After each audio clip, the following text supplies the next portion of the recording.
Huh. Do you All have right. the link? Should I tweet the link? Yeah. Actually, I I'll can't just. tweet the link. Yeah, if you can, I don't have it on my laptop. Let me. I got it. Don't worry. I got this. Okay, cool.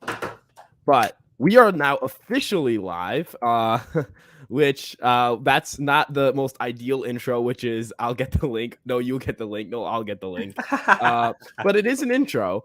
I think part of the appeal with Fireside Yankees Live is just the spontaneous nature of it. And the fact that I can get this. Okay, every time I do this, I get the link. I end up hearing myself super delayed on the actual audio itself on the YouTube. So I end up start hearing myself just babbling. I'm like, what the hell is in my Ryan, ears you love right to listen now? to yourself talk. We know that. I actually have the feature where you can hear yourself talking like through your microphone. It doesn't mess me up because it's synced up perfectly and it's not like slightly delayed. But I do it because I do like hearing a voice talk through a microphone. So yeah, it's not my voice that I enjoy. I just like the concept of it. It's so cool. Also, shout out to this dope Juan Soto graphic TM repping. Still with the Nationals, but hey, That's dude's the a Nationals one, beast. right? Yeah, Nationals one. Yeah, Nationals, got it. You know how we do. It's kind of like weird that Juan Soto just like the concept of trading a 20 then 23 24-year-old to just a team in your own league is just crazy to me. But before I get carried off with like Juan Soto, the Nationals, which I don't know how I could talk about him for hours. But hello everyone who, if you're entering the stream just now, because I noticed the viewer count's going up a little bit, I'm going to tweet out. I have to tweet out the link. I keep forgetting to do it. Ryan, welcome. Come make on, sure you guys get on the A game today. Yeah, I am not on my A game for some reason.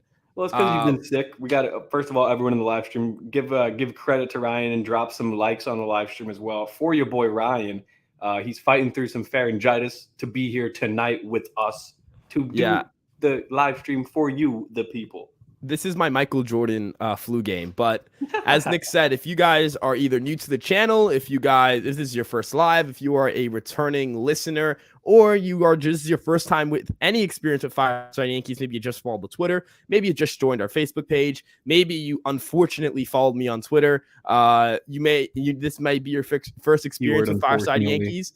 Make sure you guys like, subscribe. We do lives pretty frequently. We have our daily episodes. We release, I believe, 2 episodes a day now. We have plenty of shorts content coming out. We're on TikTok. We're on Instagram. We're on Twitter. We're on Facebook. We're on Instagram. We are literally everywhere. That's not an exaggeration. We are everywhere. We're watching you. We are in your walls. Yes, we are. We are everywhere. All right. But it would really mean the world to us if you guys drop the like, if you guys, make sure you guys get involved in the chat, because honestly, this conversation is going to be driven by what you guys want to talk about, what you guys have questions on. I know there were some reports about Profar. I'm pretty sure. Okay, so Profar, I'm pretty sure there were other Yankee news, but I could be forgetting. Maybe I'm wrong. Maybe I'm out of the loop here. But I feel like there's something I'm like completely omitting that was like relevant. I saw Gary Sanchez as being linked with the Angels, but that's not really. That's not. If he was still a Yankee, like if he finished his last year of before free agency as a Yankee, I would totally be like, okay, that's kind of relevant, right? But I don't know. Yeah, I mean, at this point, he's not around. Yeah, Gary Bear can. A lot of Yankees fans hate Gary, but I guess wish him the best with the Angels, just not when we play them. If he goes and signs with the Angels, because that's the team that expressed interest in him. So I don't know.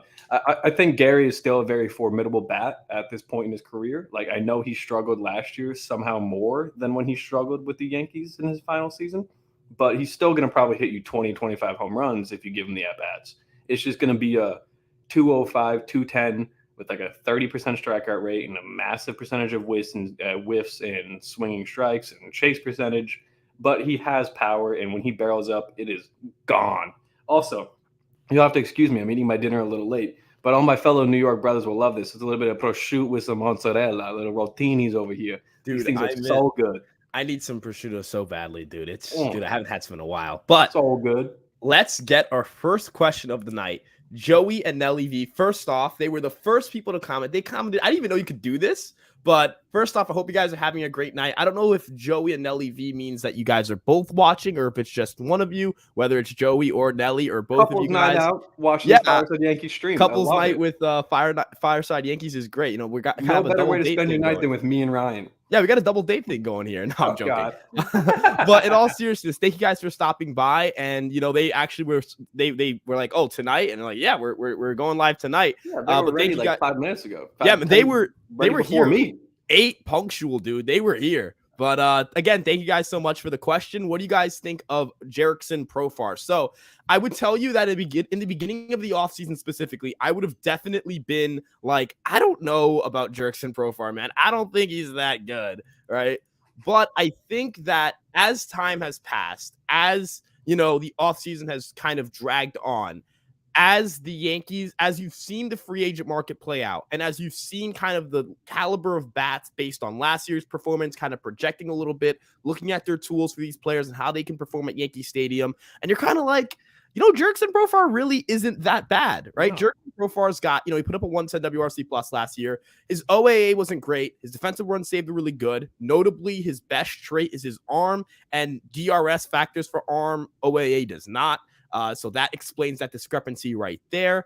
And the big thing here is he's got great plate discipline. He doesn't whiff a lot. So ultimately, the Yankees would get a guy who gives them more balls in play, is a switch hitter. I know there's some question marks about, you know, whether he's, you know, a true upgrade over Oswaldo Cabrera, but I think the reason you're getting Jerickson Profar, and it's a traditional kind of left fielder you throw out there every single day, is so that Oswaldo Cabrera moves into utility role. It doesn't force Aaron Hicks into a fourth outfielder role. I think Aaron Hicks is the fourth outfielder if Cabrera's there, if you know, Jerickson Profar's there, unless if they trade for Brian Reynolds, you know, whatever it may be. If Aaron Hicks is on the roster, he's the fourth outfielder, right? It doesn't change his role. It's the role that's being changed is Cabrera's, and that's huge. Well, Yankees have shortstop issues, not shortstop issues, but Hicks shortstop may be gone if we get Profar, which is the best. That's another wrinkle possible. That's the thing. If we sign Profar, Hicks may be gone. So Yankees fans, every Yankee fan should want Jerickson Profar if they don't like Aaron Hicks.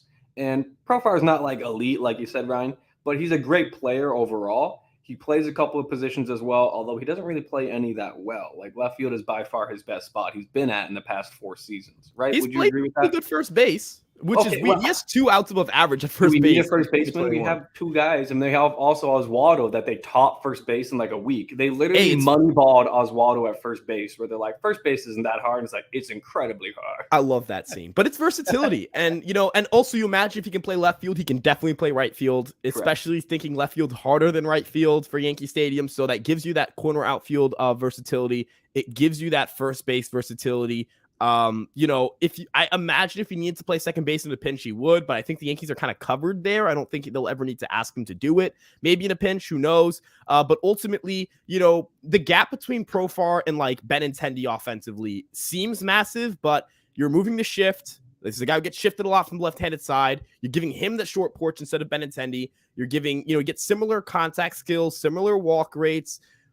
And you kind of are looking at a similar WRC plus next year, OPS plus next year, from a guy who's going to cost you a lot less. And quite frankly, you'd prefer kind of the switch hitter over just a left-handed hitter. To diss Benintendi, I think Benintendi's a better hitter overall, but I don't think the gap is absolutely massive. Yeah. And again, it's all about allowing Cabrera to not just be a full-time left fielder. So I guess that's kind of my thoughts on it. If you have any more parting shots on Profar before we move on to the next question. No, you're absolutely right. And I did want to pull up another question here because I kind of wanted to address this because Matthew Miller mentioned this. He said, getting Profar doesn't mean Hicks is gone. He gets 5 to 10 rights, which is actually 10 to 5 rights. This year, he'd be gone already if it was that easy. He gets 10 to 5 rights once the season starts, I believe, because I think that'll be his 10th year in the league and then 5th year of the organization. And that means he could veto trades for those that don't know what 10 to 5 rights mean. But I also think that the Yankees, if they get another outfielder, they're going to be looking to move him. They've already been trying to actively move him, Matthew. So it's like, I think the Yankees, I don't think they DFA him. As we've seen, the Yankees are not really an organization to just eat contracts and say, fuck it, who cares? But I do think that you are correct. He doesn't really have any value at this point. Not a lot of teams are calling and saying, we want Aaron Hicks on our team. But if we get Profar, what I meant by saying Hicks would be gone or likely be gone is that if we get Profar, we have Profar, Bader, Judge, Cabrera playing occasional outfield. And then you said Hicks would still be potentially the fourth outfielder. But I wouldn't be shocked if the Yankees are already fielding calls on Hicks and are willing to attach a decent prospect on top of him to move him. And if they ate 60% of his contract, 70% of his contract, that's fine. I just don't really see a future for Aaron Hicks in this organization as much as I have been trying to be, positive about him. And I do believe that he is due for a little bit of improvement this season. I know a lot of people are going to be like, oh, just because you have no shift doesn't mean you're going to just not swing and miss at the baseball all the time. He does swing and miss a ton, but he was shifted against 92, almost 93% of the time last season. So if you really want to tell me that that's not going to impact him at all, you're a fool. I just think that Profar would immediately make it so the team can look more internally, and we could then look to move Hicks even further in the next month or two before the regular season kicks off. So you're not wrong, Matthew. It's definitely not easy to move someone like Aaron Hicks at this point, though I will say it's probably a lot easier than moving Donaldson. Would you agree with that, Ryan? Yeah, I think, it's harder. I would also say it's easier to swallow the pill of DFAing Donaldson if he were to stink mid-season, because it's a 1-year commitment. You've already going to give him the guaranteed buyout and the guaranteed money for this year anyways. You'd rather do it with him not hurting you on the roster. Whereas, again, as you mentioned, it's interesting to think about, even before the Yankees had a left fielder on the roster, they were willing to move Aaron Hicks. So exactly. It kind of tells you they really would like to. I think that's the one of between him and Donaldson. It's clearly the one that's easier to move, because I think Hicks, especially since left field's a weaker position, I think Aaron Hicks is in comparison to his peers in left field, is better than Josh Donaldson is in comparison to his peers at third base. Really?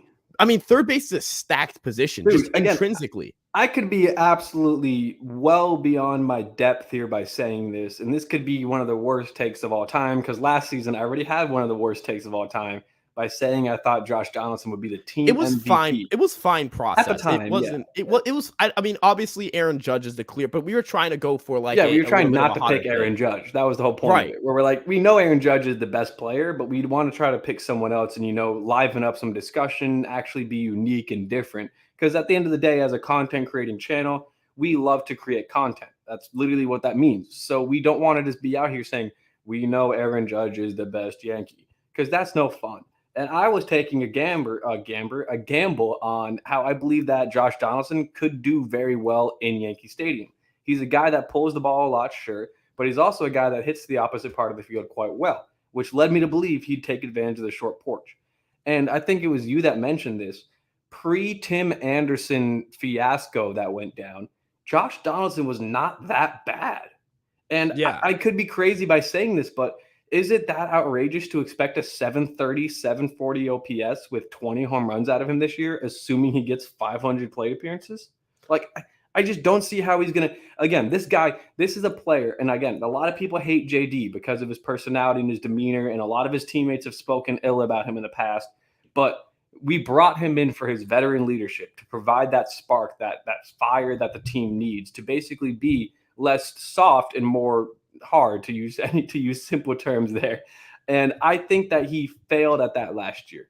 And for a guy of his status and the guy that's had a career like he has, I feel like that's got to be something that he works on. He's constantly in the lab.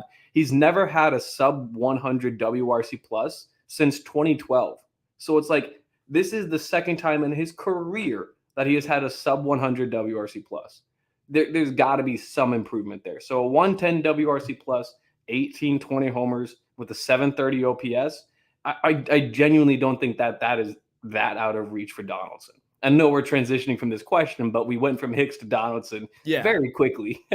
I know that there's a Donaldson question in here somewhere where I will get to that. And I will not a question, but more so a comment about Donaldson. I will get into that a little bit later, so we can kind of expand on this a little bit more, because I do think you bring up some interesting points. But I do want to say hi to Francisco Diaz. Francisco, how you doing, my friend?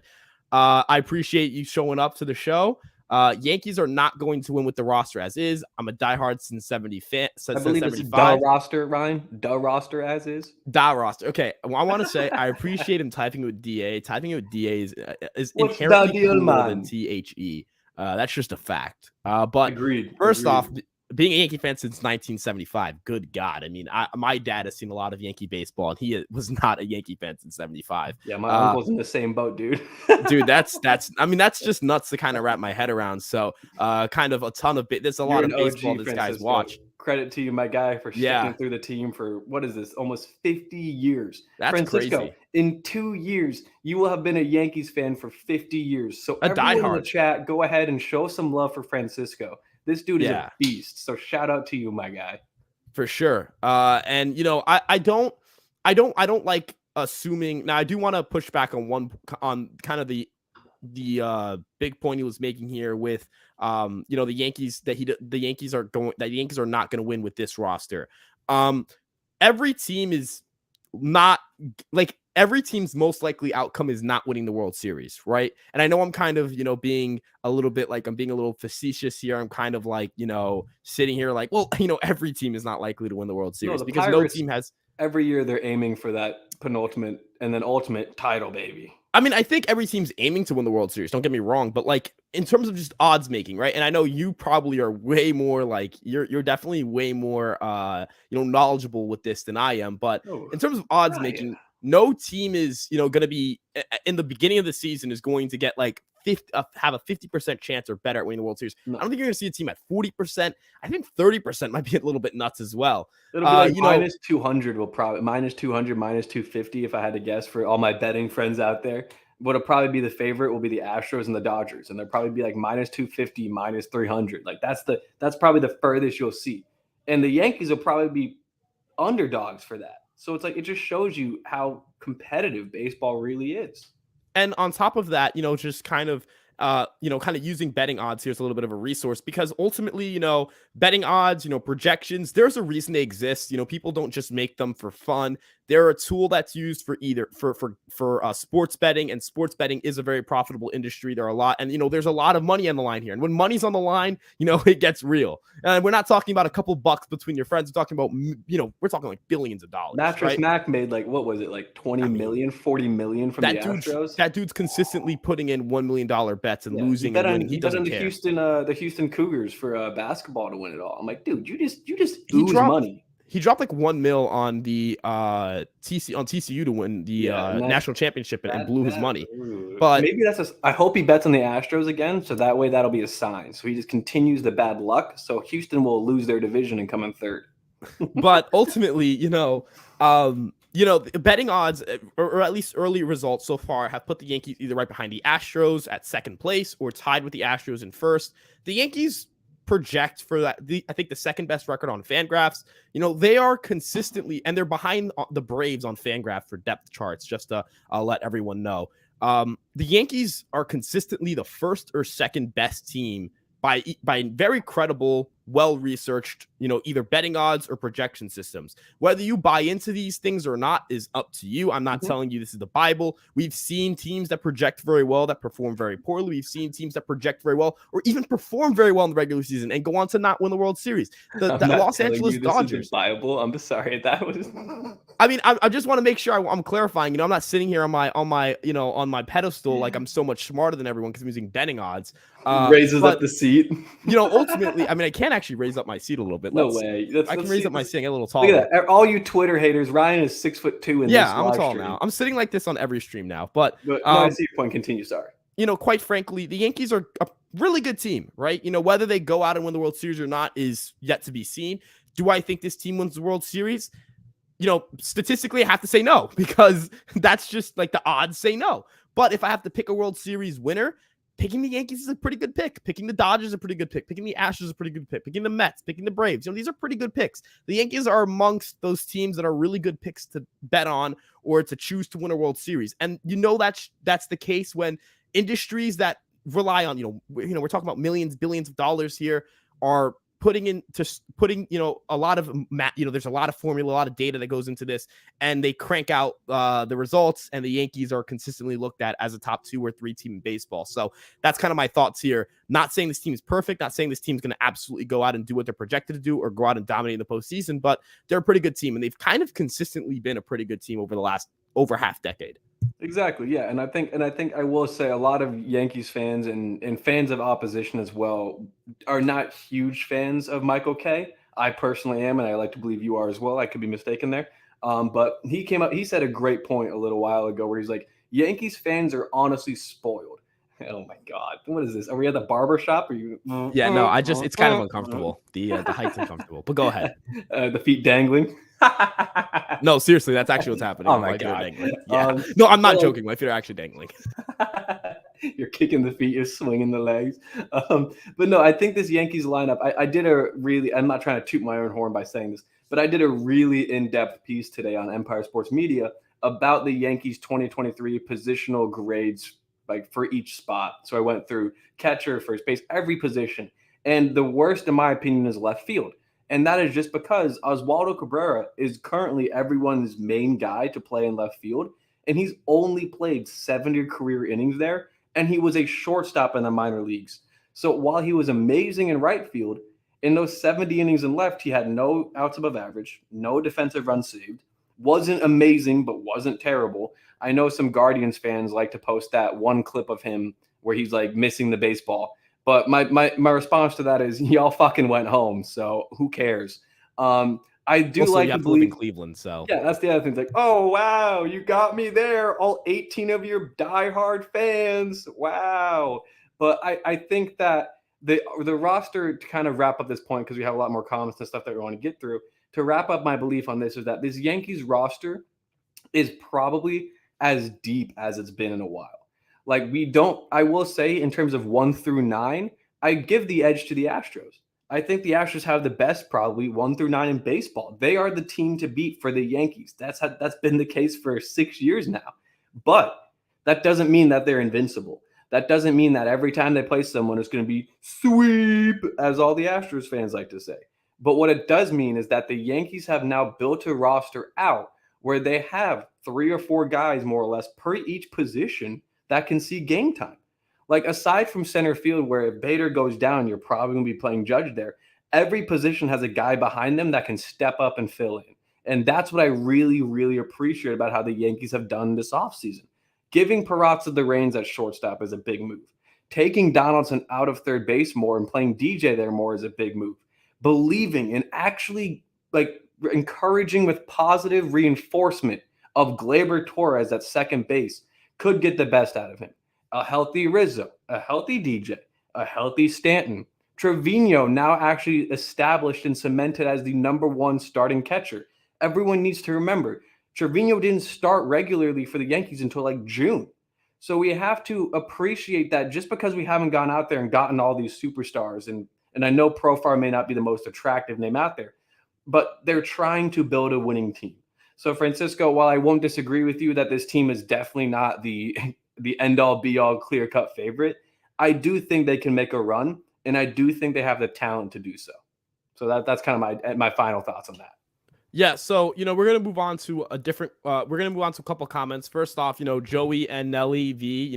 They were talking. They asked the first question referring to Profar and their thoughts. Appreciate you, Joey and Nelly. Yeah, appreciate you guys for that first question. So they don't think that or they think that the Yankees should go and keep it kind of internal, which I don't necessarily agree with, but I can totally see the argument for it. I want to say hi to Aiden Davila. I hope I'm pronouncing that right. I know he was in the last live stream, so just want to welcome lots of you questions back, from buddy. Aiden, so appreciate you, my guy. Yeah, but spring training is almost here. I think we're at 37 games, 37 days, excuse me, until the first day of first game of spring training. So not when pitchers and catchers report, first actual live baseball action. I will be there, by the way, everyone. I will be there at spring training. So yes, sir. If you're going to be at spring training, let me know. I'd love to link up. I'm already planning on linking up with Yankee World Addison. Going to try to link up with the boy, everyone's favorite fan, Mario Gomez, baby. It's going to be a great time. I mean, the Yankees, even if it's spring training baseball, it's Yankees baseball. I miss baseball so much, Ryan. I do too, man. It's just painful. This, by the way, this is just some like random players OBP. This is Jerks and Profar's OBP. That's a great OBP. He bat like 243. Yeah, considering the low average, which I imagine goes up a little bit without the shift, see like a 250 BA, 340 OBP would be pretty nice. See some extra power with, a shorter right field. I know that Statcast believes he would hit more home runs at Yankee Stadium. So That's nice to see. I don't know what my voice just did there. Pirates are asking too much Reynolds. Yeah, I don't think Reynolds is happening. I was just kind of throwing out, just the range of outcomes to kind of make my point about, However, you were correct in saying come deadline, Reynolds would be significantly cheaper because I he's don't know going if to he'd lose be- half a year of control. Yeah, and I also just think like the Pirates are kind of be a little more pressed to trade him because they know they can't bring him back because he doesn't want to stay, and they're not going to give him the money. So they tried to give him the money, 6 years, $75 million. They basically want to pay him as much as the Yankees paid Aaron Hicks. Yeah, they 3 want years to ago. give him the Alex Anthopoulos contract. Yeah, they think that, but they're the Pirates. So. They think they've got the AA Island. Which do they have towel warmers? I don't think they have towel warmers. No, that's why Matt Olson didn't go to the Pirates. Everyone, but we got another question by Neftali Frankel. Now I hope I'm pronouncing that right. Neftali is such a sick name. It reminds me of Neftali Feliz. Feliz, yes, the former Rangers closer. Good for like a year. I think it was the 2 Rangers World Series runs were his best years. I'm not mistaken. Maybe I'm wrong about that. Didn't he have a little bounce back with the Pirates? Or I could be mistaken. Yes, he had a year where he was pretty good with the Pirates. Or was that Michael Feliz? No, it was him. He had I think both of them ended up playing for the Pirates. I know he had like a solid year, and he got traded during the season, either to the Pirates or from the Pirates. But what would a profile contract look like? So I'm going to go to Fangraphs and pull up what Fangraphs has his contract projected as. I'm not my number, but just kind of giving you what they view to be a good number for him. And I'm stalling for time here because it's taking such a weirdly long amount of time to freaking get this thing up. Okay, 3 years, $30 million is what they have him as that projected contract. Now, couple things. Number one, this was preseason. Number two, you might go no shot. They also thought Judge was also only getting $300 million. So yeah, but they didn't factor in the Yankee tax. You want to be a Yankee, we're going to pay you to be a Yankee. I don't think they factor just like and that the Giants were willing to give him like $500 million. Yeah, the winter meetings were an interesting. There were a lot of inflated contracts, but I think that was just a matter of things started going quick and teams needed to make sure they got their guy. But ultimately, I think I mean it's weird. Do I think he gets a 1-year deal? Maybe. Do I think he wants a 1-year deal? No. Do I think do I think 1 year, $12 million with a player option? Maybe. Right. I don't know. I'm just as I don't know what I don't know what he's looking for. I don't know what the Yankees are willing to offer. I imagine Yankees don't really want to commit to multiple years. I imagine he wants multiple years, and I imagine that's why he's not a Yankee right now. He's a Boras client too, so they're hanging out. Yeah, he's a Boras client, so that they're hanging out for as long as they possibly can. But I hate that so much. Brendan Q, who's honestly one of if you guys are all Yankees fans here, make sure to drop a follow to Brendan Q on Twitter. The dude, he's definitely overtly positive about a lot of things, and he loves his boys. But he brought up a great point today with Profile. He's like, I would do a 1-year deal for $8 million, $9 million with the vesting option for a second. And honestly, I could see Profile taking that at this point in the offseason. We're almost to February, and his market has basically been like the Yankees. Like, I don't even know, has any other team really inquired about Profile? I think the Red Sox were interested. The Mets may have been interested. They just got Duvall, and they just got Pham. Yeah, and I think who else signed like an outfielder? I know there were teams interested. I don't know who's left to be interested. I imagine the Padres might still want to throw their hat in the mix. That's the incumbent team, and they the only reason I don't think the Padres would is because they have so much tied up to Tatis.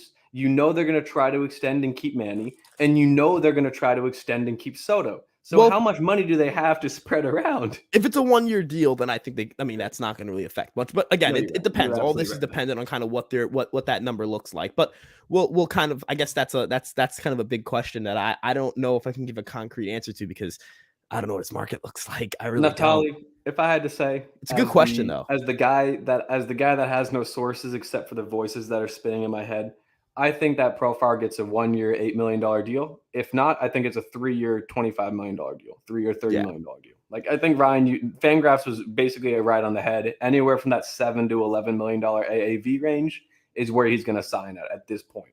Especially seeing Duvall get $8 million or $7 million, and then Pham get $1 million less. Like, it's not looking super great for Profile. Yeah, I don't in my think. opinion. I don't think he's getting the deal he was looking for either. And He's this not, is kind of and you know disappointing he for him. wanted 4 or 5 years. He's only Yeah, 30 or 29. He's not that old, and he's a no, switch-handed bat that plays four positions. Granted, none of them that great, other than left field and first base, it's as you were still kind enough to let me able know. to do it at the major league level at like a Yes. passable defense, which is all you really care What about. was it? A 2.5 F WAR last season, I believe. Yeah, and then our That's war liked him a little bit more, and that factors in arms, so you our can war. kind of. Our war is disgusting and vile. It's weird because like you kind of like taking away a player's like throwing value is kind of insane to think about because like Sure. that matters. But I also get it's a weird it's kind of weird. War is weird, defense is weird, baseball is weird, but I still value all of those metrics. But All right, Ryan. I don't mean to go and skip more comments. We're gonna go back to this, but I have to shout out. Look, we've been shouting out all the OG Yankee fans. Saul Alexander, and maybe I hope it's not Saul. I hope it's Saul Alexander. And if I'm mispronouncing it, I apologize. I'm a Yankee fan since 1959 when I was 6. Jesus. I'm very positive. And out. I don't know what that, but good. Either way, that's insane. Like, these guys are just like making. First of all, I've never felt so young. This is fantastic, and I'm sure you feel young all the time. Bright-eyed 18-year-old over here, just like hanging out, enjoying Yankees baseball. But Saul, dude, what we've got a couple of guys in the chat that are talking about. We also have we got a couple of guys that are in here that are just talking about how they've been fans for like forever. Like again, we're gonna pull up another one. Casella, I believe it's. I want to say it's Italian. I got to give that emphasis. Casella. 76 was when he was a fan. Dude, we have some OGs in the chat, Ryan. Wait, what if that means 76 years? If you've been a fan for 76 years, that would mean you've been watching the Yankees since 37. Yeah, Wait, Costello, no. if you don't Yeah, mind that's right. clarifying, I would love to know if it's Dude, no, it's not 1976. 37. It's 47. That's still Yeah, absolutely insane. I'd love to You know were if it's watching the Yankees at the end of World War II, my guy. that's nuts to think If that's the about. case, But this is awesome. Okay. I had to pull this one up. okay, man. Why do you have to do my dog John like that? And Susan Ryan, didn't need to catch that may stray. get comment of the live stream Susan does series that not we've run so far. That is Ri- an awesome comment, my guy. I had Ryan to pull Beck. that You one out. have Ryan Beck. Not only are we happy to have you on the stream, are happy to have you on the stream tonight, but Ryan Gang, elite first name. I'm always biased to people with my first name. We already kind of. I'll let you take over the comments here again, but we already kind Yeah. of touched on this a little bit. I want to come back to this real quickly. I know you were in disagreement a bit, where it's like you don't really want to do internal options over the getting of Profar. Who's to say Rafael Ortega or Willie Calhoun won't be this year's Matt Carpenter if they get the at bats? Willie Calhoun is atrocious in the outfield. Don't get me wrong. But I've seen some footage of Willie Calhoun taking some BP, not BP, I guess, hitting in the batting cages and actual like live hitting off of soft toss, of course. The dude looks ready to go. And the Yankees have options. Elijah Dunham, we talked about a lot. We did an episode on him earlier today. I'm a big fan of his, even if he may not be ready for that jump. Everson Pereira. Like we have a couple of guys that we could maybe just say, maybe we do wait until the deadline and just roll with what we've got. And like you said, the same would it's just so hard to not couple Aaron Hicks and Josh Donaldson in a lot of the same discussions and arguments, simply because of the fact that both of them are more or less dead weight in the eyes of a lot of Yankees fans, and both of them have arguably the worst contracts on the team currently. And Donaldson's only 1 year, yes, but if they're willing to DFA Donaldson, who's to say they wouldn't be willing to DFA Hicks if come end of May he's absolutely dog water? I mean, it depends. I think May would be too soon because it's a 3-year commitment. That's really the one big, and they don't really have like they're not it's only 30 million over 3 yeah, years. but it's still 3 years. Like you'd want to like see okay maybe by July the like if he's a 90 WRC plus hitter, Another they're month. rostering him. No, but seriously, I mean no, like legitimately, if he has a 90, like if he repeats last year, this sounds crazy to say, but like he's an okay fourth outfielder. Like that's just reality of it. Like you're gonna pay him if you're gonna have to pay him regardless, just pay him to be a solid fourth outfielder. Yeah, and honestly look at Hicks. I know Red Sox fans defended this as if their honor was on the line when I made this point a little while back. Jarren Duran, Christian Arroyo, and Kike Hernandez last season with a combined over, I believe, maybe a little bit less, 1,000 plate appearances, posted less F WAR than Aaron Hicks. So put that all in perspective, Yankees fans. We do not have the worst players in the league on our team. Aaron Hicks is far from the worst player in baseball. He's still going to put up a 1.5 F WAR, whether you like it or not, because he's still good in left field. He posted 8 defensive runs saved and an out above average over there. He's not bad over there by any means. And he still is going to get his walks. The dude has built his entire MLB career around the ability to work walks.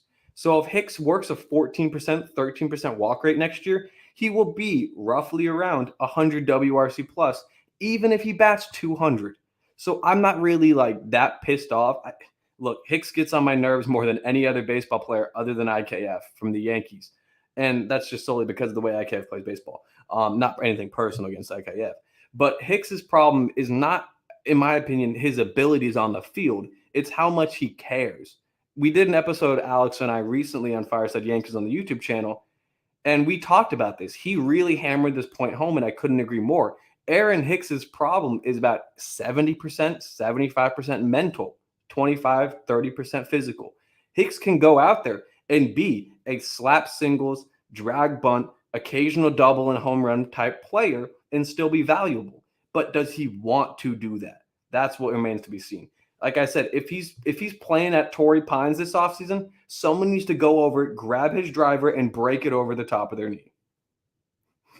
Yeah, so I'm realizing that what's happening is that we have questions from like half an hour ago that are just sitting there. I'm sorry, everyone. We're gonna have to like blow through questions. We're gonna driving through this. And Ryan, you were talking about doing like an hour-long episode. I don't know if we can do that an hour long. We're not doing an hour. We're not doing an hour-long episode. I can live. But we're at, I believe we're at up here above. I think we're at Franklin Richards now for you to right. So wait. We got through the Profar contract one. Then there was Aiden Davila asking, should the Yankees still get a lefty arm? Yes, Jesus Lizard, Jesus Luzardo. I don't think they're getting a starter, but I think we talked about, we talked about in a recent live stream, Matt Moore, Andrew Chafin, like kind of like the top 2 guys left on the left-handed reliever market.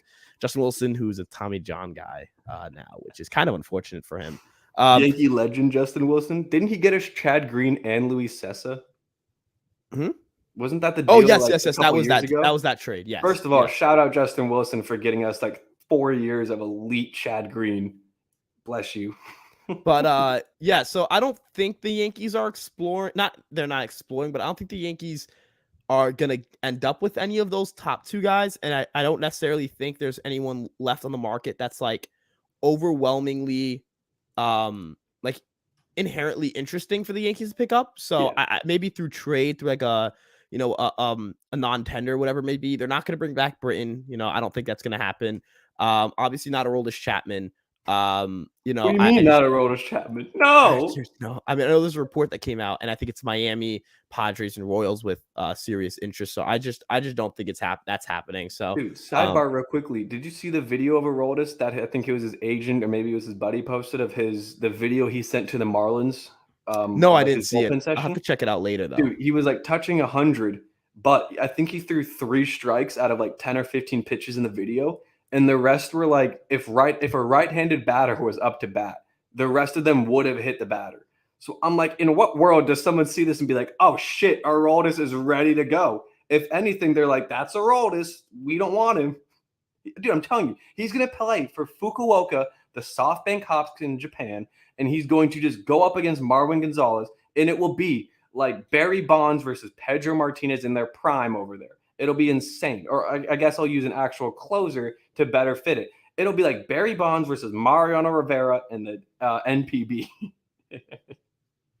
I think like the only there's no really interesting left-hander. I've been trying to. I didn't know if he meant starter or bullpen. No, I mean I guess there's definitely options out there. Like I'm a huge Tariq Skubal fan. That's also wishful thinking. But the Yankees that's the thing. The Yankees have the capital to get someone very good. I just don't think they want to because I think they think Montas will be healthy for the rotation.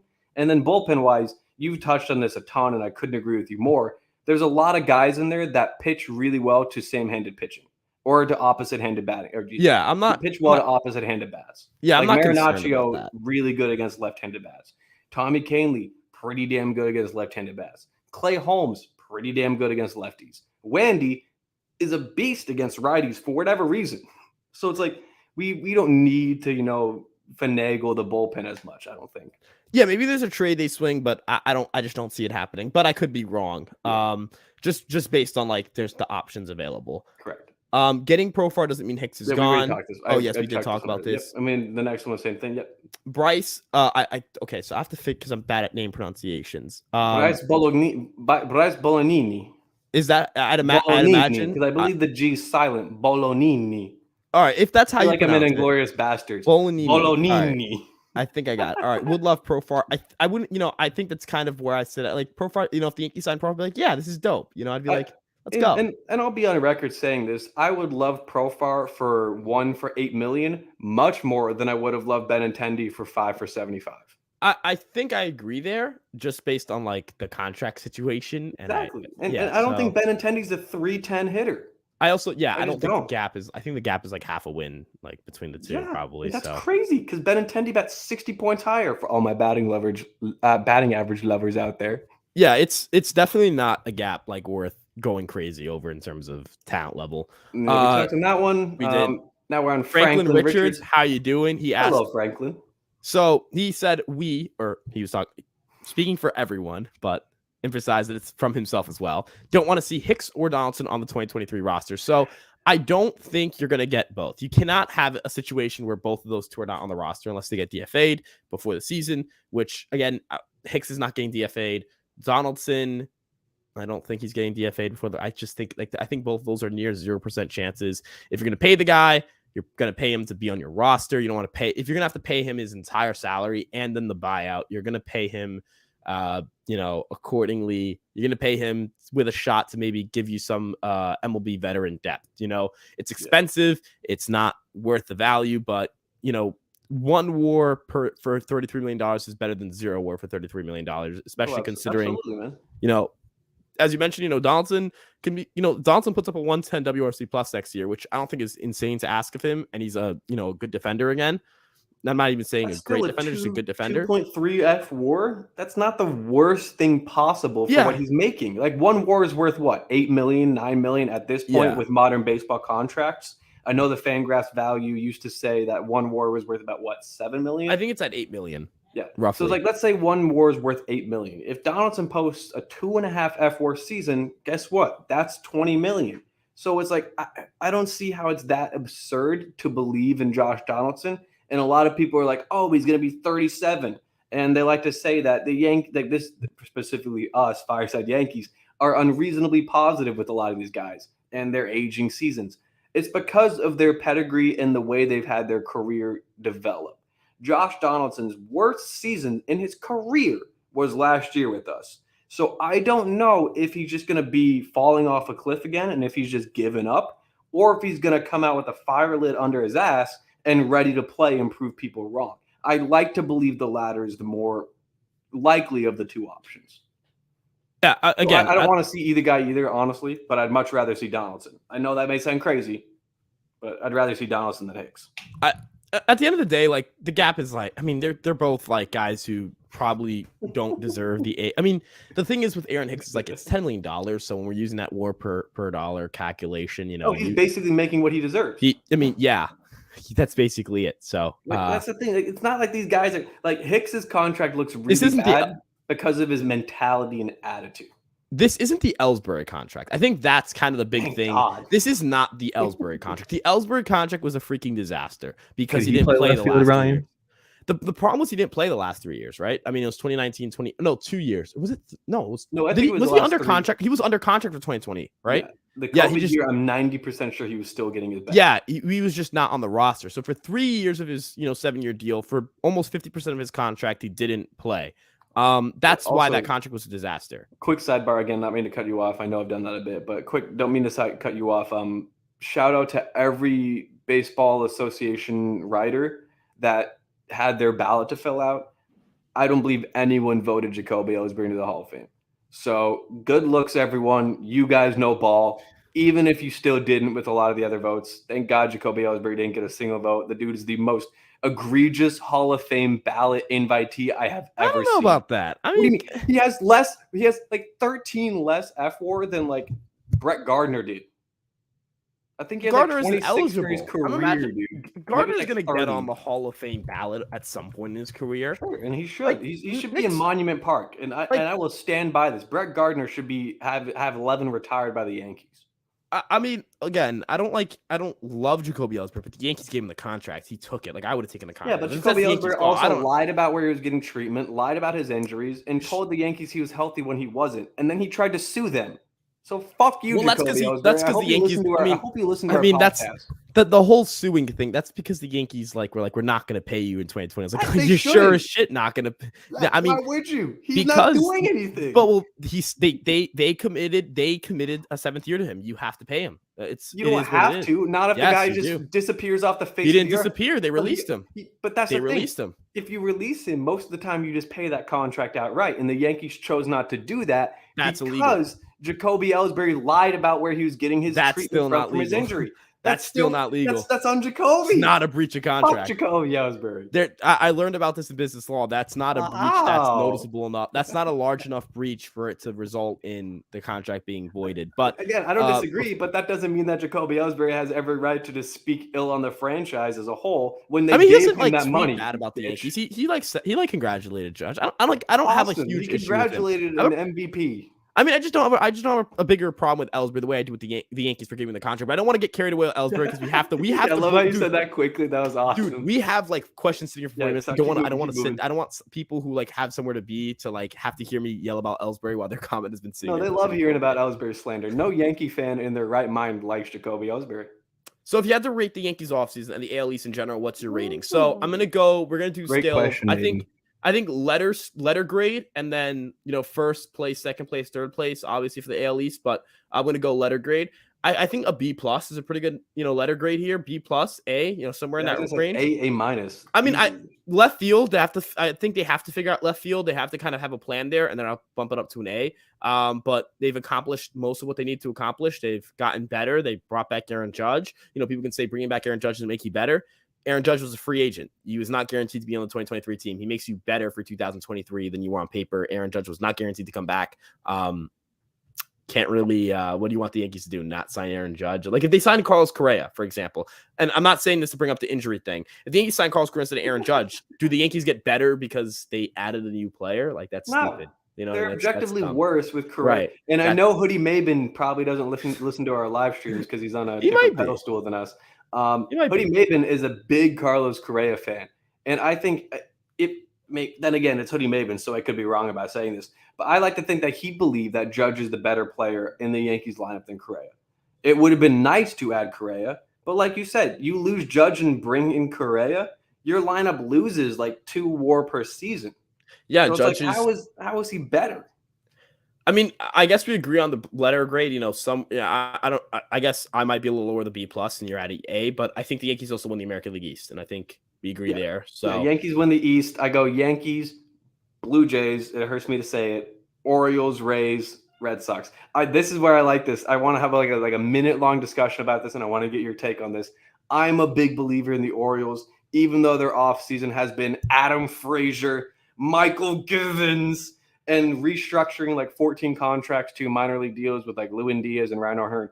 And Kyle Gibson. But I think the Blue Jays are going to be the second best team behind the Yankees, just like last season. The Rays always find a way to be competitive, but I think the Orioles are going to be better than them simply because I think the Rays offense is really bleak. They don't. Who's the Rays impact bat if Wander Franco gets hurt again? Brandon Lau and Wander. I mean, that's a good. You have to think here too. The Orioles pitching staff stinks, and outside their bullpen, the rotation's awful. Like it's terrible. It's actually terrible. It's awful. What do you think's more important? The Orioles having a better and deeper lineup than the Rays, or the Rays having a better and deeper? Look at the Rays. They not. Yandy Diaz was a 140 WRC plus. I love Yandy. He was that's an impact bat. And you're 140. Okay, Yandy but Ryan Diaz, Mountcastle Wander Franco, was like a 120 WRC plus. No, he wasn't. He was sub 110 last year. He was what?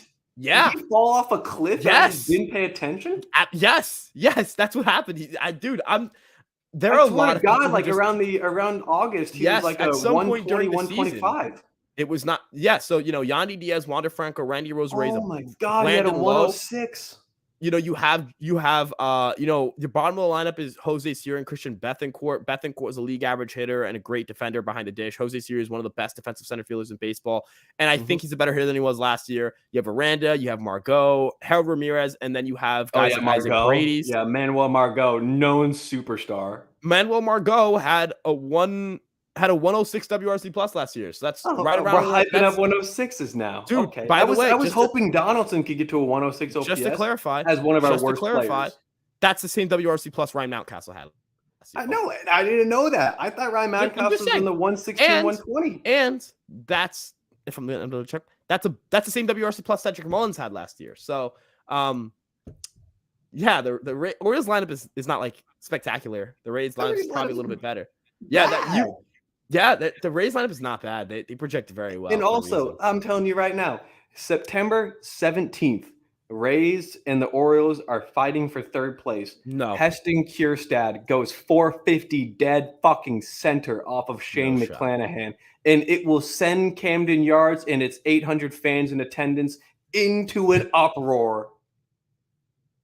My prediction for the standings, and then we'll move on, is Yankees, Rays, Blue Jays, Red Sox, Orioles. The Orioles stink. Damn, you're really the Red Sox really high on the Rays. The Red Sox are like league average. The Orioles freaking stink. The Rays and Blue Jays are really good. The Yankees, I think, are better than those three. I think it's very clearly the Yankees, Rays, and Blue Jays will fight for the division. The Red Sox will kind of fight for 500 and maybe be a dark horse wildcard team, and the Orioles stink. So that's just how it is. I love you, my dude. Bad. I love that They're we terrible. have our disagreements and our arguments. They are god awful. They are. How can you say the Orioles rotation is garbage and then say the Red Sox are going to be fighting because for a wild team? Because Chris Sale is the guy they're relying on, who has not thrown 100 innings in 3 years. Look, it's simple. It's as simple as this. Brian Bayo, I think. Oh my God, probably a better. Brian Bayo would probably be the. Didn't he have like a 4.7 ERA in FIP last year? No, his FIP was sub 3. His ERA was high, but his FIP was sub 3. He gets ground balls at an elite rate. Like he's better than Pedro. I will give him Kyle Gibson, Kyle Bradish, Dean Kramer, Tyler Wells. They're all guys that are in their late 20s, and Kyle Gibson's 35. Not saying that being in your late 20s is you can't progress as a starter, but they've reached a point where their stuff isn't very good. Kyle Bradish's stuff is pretty good, but I don't know if the command's there. Brian Bale's a better pitcher than like all those guys. Anthony Santander is a better offensive player than any guy in the Rays lineup.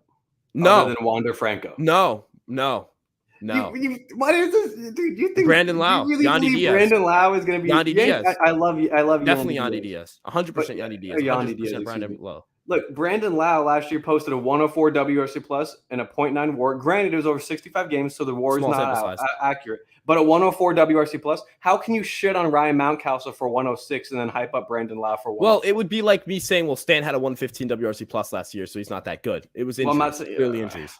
Okay. Clearly injuries. Okay. You know what, Ryan? You're making me look bad. I don't think the Orioles are good. I hate. That's fine. I don't think the Rays are good. I think the Orioles get overrated because this is what everyone in the live stream watching. This is what you tune in for. You don't want people that for are Orioles slander. Like, yes, no, you're right. Orioles I agree with you the entire Everyone's time. sitting here. The Orioles stink. Okay, the Orioles are bad. The Rays are bad. The Rays stink.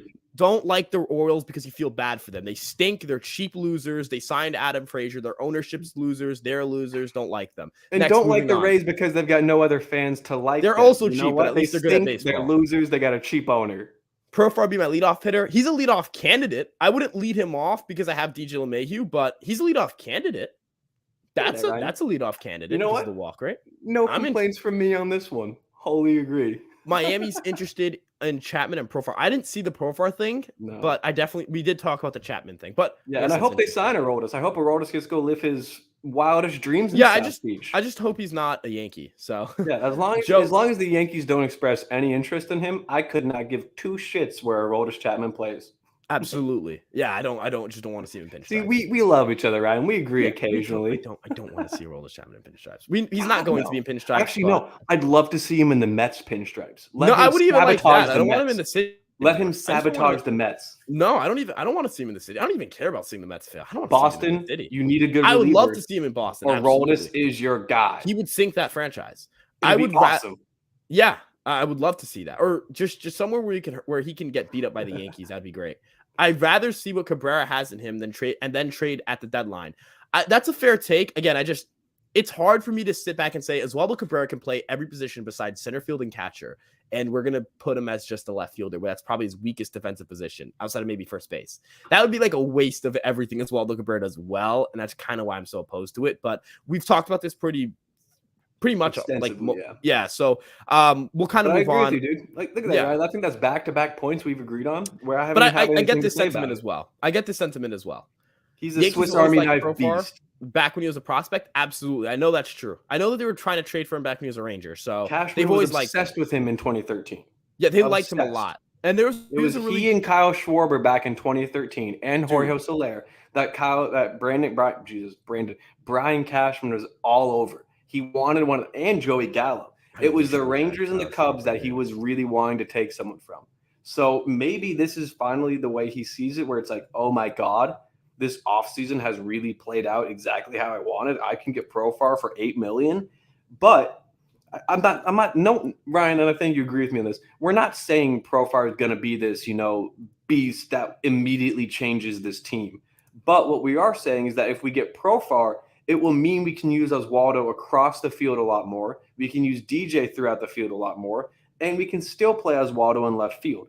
I said that Hicks may get sent off if we get Profar comment more in just like a joking manner. But it also truly could be 100% accurate. If we get another outfielder, Hicks is the odd man out. That's just how it is. I don't care how much golf he wants to play to try to show he's still strong. He's not going to be getting that many at-bats. And Yankees fans should be rejoicing over that. Yeah. I mean, ultimately, I just don't think the Yankees are like this like fake interest. I think they've genuinely always kind of wanted him. Yeah. I don't think Chafin's will be a Yankee. I agree with this. It's more so the money. That's the great price. Yeah. I think we talked about this in the last live stream. He wants probably I'm imagining 8 to 12 million. He can get 10 million from someone. So yeah. It's definitely look at that. That's crazy. Look at that. We read each other's minds. Yeah, dude. I mean, I think except for your terrible ass Orioles take. Orioles stink. Steph Heston Kjerstad MVP 2024. I want to make sure I'm pronouncing this right. Winklar Murillo, I imagine that's how you pronounce it. I could be wrong. Make sure you correct me. And if you can, I'd really appreciate that because I'm terrible at names. Dear friend, welcome to the stream. Thank you for coming on.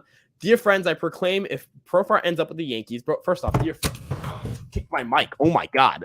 I just tossed my mic. I moved my hand. I was so overjoyed with emotion saying dear friends because I was about to say that was a really warm welcome. Thank you. I was going to say I was overwhelmed with the Game of Thrones greeting, a proclamation from Stephanie Winkler Morillo. The dear friends, that was so nice. That was just really nice. I really appreciate that. I'm very happy that people love us. I mean, that's what we try to do. We like to be a little, we like to be some assholes every now and then, but we like to just have some fun and we try to create good content for everyone. So appreciate you, Stephanie. All right, so I'm gonna he will do his utmost. No, because I want to make sure. I was trying to remember where I picked up where I left off before I knocked my mic over. He will do his utmost, his best for 100% of the time he's on the field, guaranteed. I like that. I think Profar would be fun. Do you know? I don't mean to ask her at all, and assume anything here. Do you know Jurickson personally? Is that why you're saying this, or is it just having watched him play and thinking, really hey, this dude is a beast? Because I don't disagree. Profar, when you watched him play for the Padres, aside from that one play where I forget who it was that was on second base, where he's go ahead and tag up, test my arm, the one where he's in left field and he's testing the guy and he got beat on it. Aside from that, he's a pretty solid overall player, and I don't think he really had that many negative plays last season. He's a good bat, good glove, has some decent athleticism. 2.5 F-WAR player, if we can get him for $8 million, is criminally undervalued. I'm also pretty sure that someone reviewed the clip and saw that that's not what actually happened. Apparently he didn't say that, but I could have been wrong. It just looked like he was fake throwing. He's I think he was saying something else, but I could have 100% been wrong. Gotcha. But no, I don't disagree, Stephanie. I think again, this is my biggest gripe. We've talked about this a lot in a couple of the past lives and even in a couple of past episodes. There's not one player that would play for the Yankees, I guess maybe Aaron Hicks, honestly, at this point, that does not put their all on the line for the team. If you're playing for the most renowned organization in North American sports, other than Dallas Cowboys in terms of value of the franchise, you have to be willing to bust your ass for that team. So that's why I always get so defensive over Glaber, especially over he's lazy, he has a bad IQ comments. Because if you play for the Yankees and you don those pinstripes, there's a reason your name's not on the back of the jersey. You're playing for the organization. You're not playing for yourself. You're not playing for self-glory. You're playing to win World Series number 28. And Profar, I think, would be a great guy to bring over because I do see that intensity. I do love his fire and drive. And I think having him come over would be not exactly like Oswaldo with the vibes, where it's like Oswaldo's just such a good dude. But I think Profar would bring kind of that same energy over. And that would be one of the best outfield tandems in terms of clubhouse role that I think we could imagine having. Much better than Aaron Hicks sitting there every day being like, I'm going to have 30 home runs and 30 steals. I mean, look, I don't have a problem with Hicks. I think a lot of people overburn. I don't want to go into a rant about that. I just don't get why would you come out and say I'm going to have a 30-30 season and then after the year be like, it was a bad year? That's all you have to say? Well, it was a bad year? He's not going to sit up there and go like, my life, I suck, this and that. Like that's take more accountability than say I had a bad year. I don't care what he says. I don't care. I care. No, you're playing for the fucking Yankees. It's all fluff. Accept more responsibility. You've never once seen Giancarlo Stanton get up there and say, I had a bad year. That's what he's no, he does. But Giancarlo Stanton does say stuff like that. Like I deserved, the criticism, whatever. I deserve the criticism. Aaron Hicks never once said everyone deserves to criticize me. He says I had a bad year. That's saying I had a bad year. He's admitting it. He admits he deserves a criticism. I look. People are trying to not saying that Aaron Hicks is like some stand up dude or anything like that, but like. Who cares? Like I don't care about his post game comments. I don't care. There's nothing related. I guess I did just say I do that. But like I guess I'm saying that like look at that. Like Matthew Miller saying he didn't do that. See, Ryan, we got shooters over here. Oh, I'm sorry. I got to bring this one up. I got to bring this point up really quickly. Franklin, you bring up a great point. I don't think, honestly, to kind of argue this point real quickly before we get to more. I don't think anyone here is any of those guys are lazy. Exactly. Thank you. That's all I was going to say. I think they're lazy. None of them are lazy. Giancarlo Stanton is literally the most jacked human being I've seen in a baseball uniform. So I don't think he's lazy. Yeah. I don't think he doesn't work hard. Rizzo, are you fucking kidding me? Kind of hard to be lazy. Rizzo does everything for this organization. Rizzo's also the least lazy outside of baseball. He's got like 3 foundations he's running. He's constantly doing shit in the community and helping out with the Bronx. He's one of the best people off the field, just like he is on the field and in the clubhouse. I hate the whole this guy's lazy narrative because no one's really lazy except for Aaron Hicks. On this team. I don't think. I think he is, Ryan. What do you mean? I don't think it's hard to be. It's very hard to be lazy and be a dude. When he got benched, he was just showing like in the dugout sulking half the time. I mean, the dude's hated New York and is having a miserable. Not my year. fault. Not my fault. No, it's not. But look at what Trevino said. You come here and they expect you to win and they expect nothing but the best. Because that's easy. Well, they're going to yell at you, and I love it. That's easy to say when you have when you have.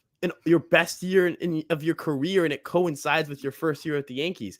Do we sit here and say, did Frankie Montas come over here in the first comments where you come over here and expect to win? Did he go to the media and say, I sucked and you deserve to be criticized? No, but I wouldn't call him lazy or not holding himself accountable. The guy, things just happen, and guys, they're humans. Like I would sulk. I used to throw helmets when I was a kid when I used to play bad. I played baseball and I was throwing shit too, but that doesn't mean I'm just going to. They don't throw. We're also playing like high school level baseball, right? No, we're not making $30 million to solve. But there's less at stake. There's so much less. A World Series matters so much more in the world. There's so much less at stake. Why not care more? No. For Major League, but they do care. That's why he's sulking. That's why it gets to him more than it would. Does not care at this point. He's made his bag. He's getting paid. No, I don't disagree. I'm a strong real quickly, another thing. Franklin, you said, I see those guys now hustle out of the battle box. For what it's worth, Rizzo and Stanton are literally the 2 slowest guys on the team. And also, Rizzo tried to steal like 15 bases last season. So I don't know. First of all, I don't know why he was trying to do that. But second of all, the narrative is being promoted by Glaber. To answer your second point of your point here, yes, it is. And that's what I hate about it. Glaber is one of the hardest working dudes in this organization, and I fully believe and stand by that. But Rizzo and Stanton are 2 dogs. You don't have their bats and their defense, for Rizzo especially. This team is a shell of itself. We saw that last year when Stanton went down. When Stanton went down, a lot of the production died off, especially in August. Stanton in the first half, I believe, hit 24 home runs.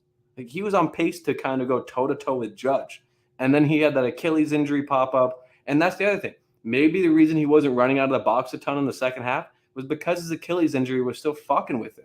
And Yeah. they're just not fast guys either. You want Stanton to run a 4.40 to first base? He's And 6'7". it's not even just a speed thing. I'm not gonna, I don't like, quite frankly, and this is gonna sound bad. I don't want Giancarlo Stanton sprinting out of the box on a ground ball to the third God base. no, because then I he'd be don't out for want 3 Anthony months. Rizzo sprinting to first base on a ground ball to the second baseman in No. August. I don't want Gleyber Torres sprinting to first base on a ground ball to the third baseman in August. I don't want, quite frankly, if it's routine, I don't care if these guys are like, oh, okay, well, we're not going to go 100. If it's a slow roller, yeah, push it a little bit.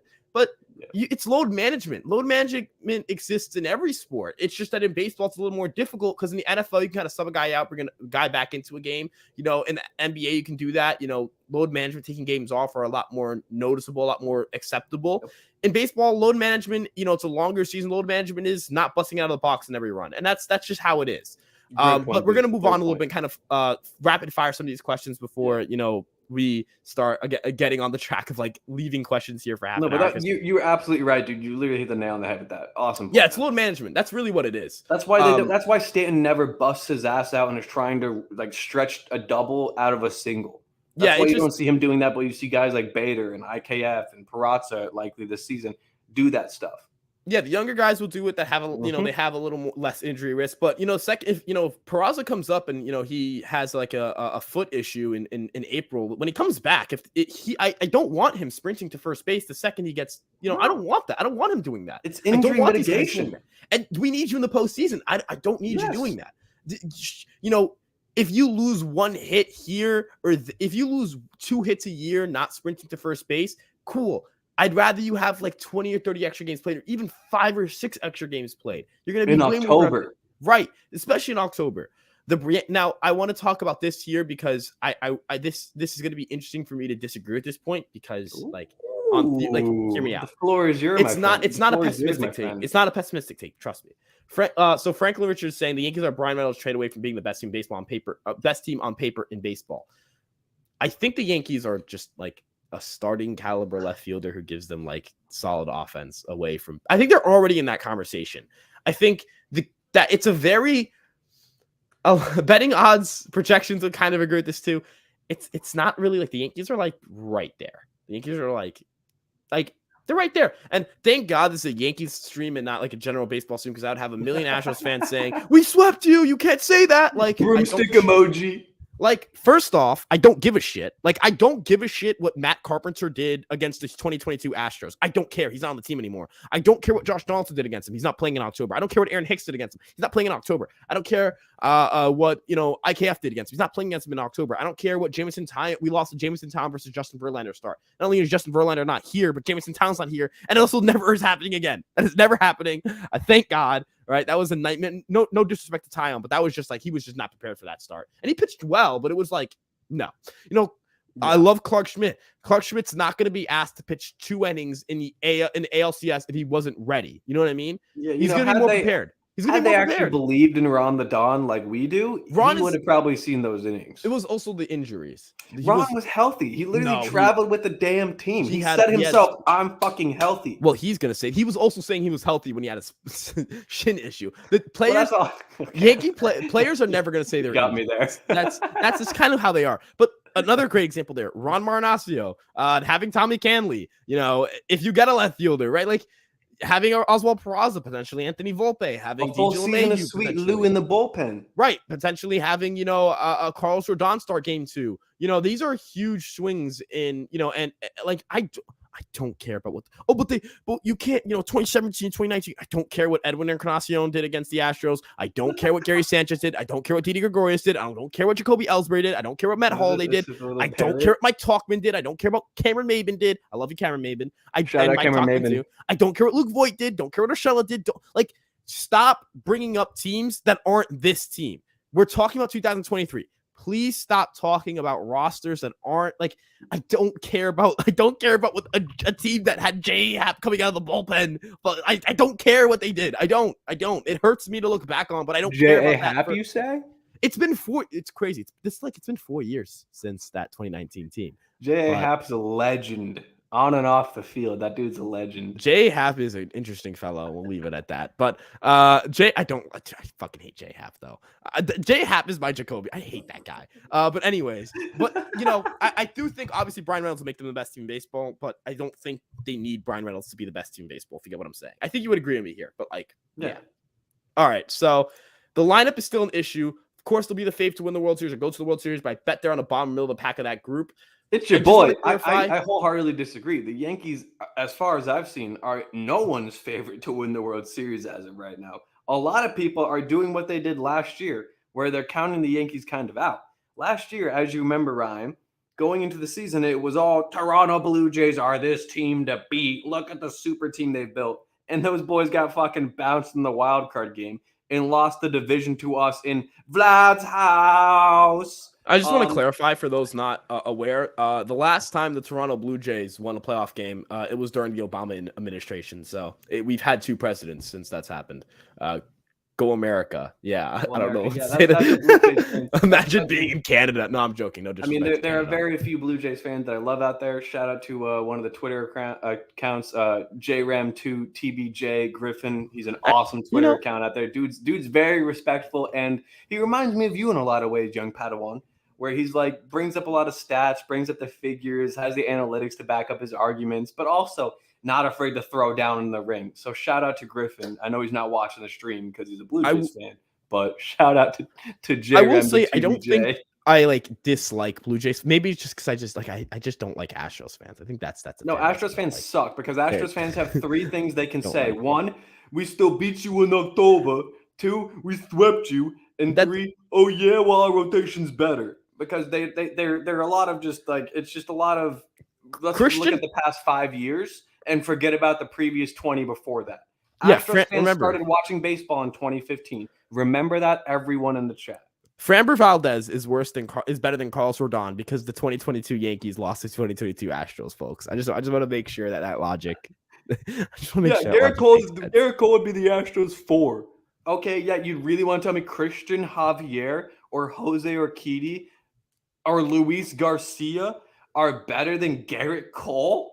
Christian Javier is better than Garrett Cole because the 2022 Astros beat the 2022 Yankees. Yeah, and wasn't Javier the one that threw the no-no against us? Yes. Well, I want to clarify. I just want to clarify. Christian Javier didn't finish either no-hitter because he can't pitch deep into games. Yeah, his pitch counts at 95 every game, 90 every game. He's not a starting 7-inning pitcher every game. Again, if we want to talk about guys who haven't thrown 160 innings and have great ERAs, Nestor Cortes has the best ERA plus out of Christian any pitcher in either rotation. So I guess that makes him the better pitcher between everyone. Maybe I'm just saying. I can't. Maybe that's right. Maybe that is right. Maybe we agree on that. Maybe Nestor is he would be the Astros ace, I guess. But that's the other thing. Astros fans be like, Nestor Cortes would be in AAA if he were on the Astros. Do you see all the TikTok those idiots replies where it's like blinded by stupidity? We'll put where Sam will post an edit of Nestor Cortes, this guy's all that rocking just to get rocked in the playoffs, or the broomstick emojis. It's like, or we're not talking about you. Yankees TikTok.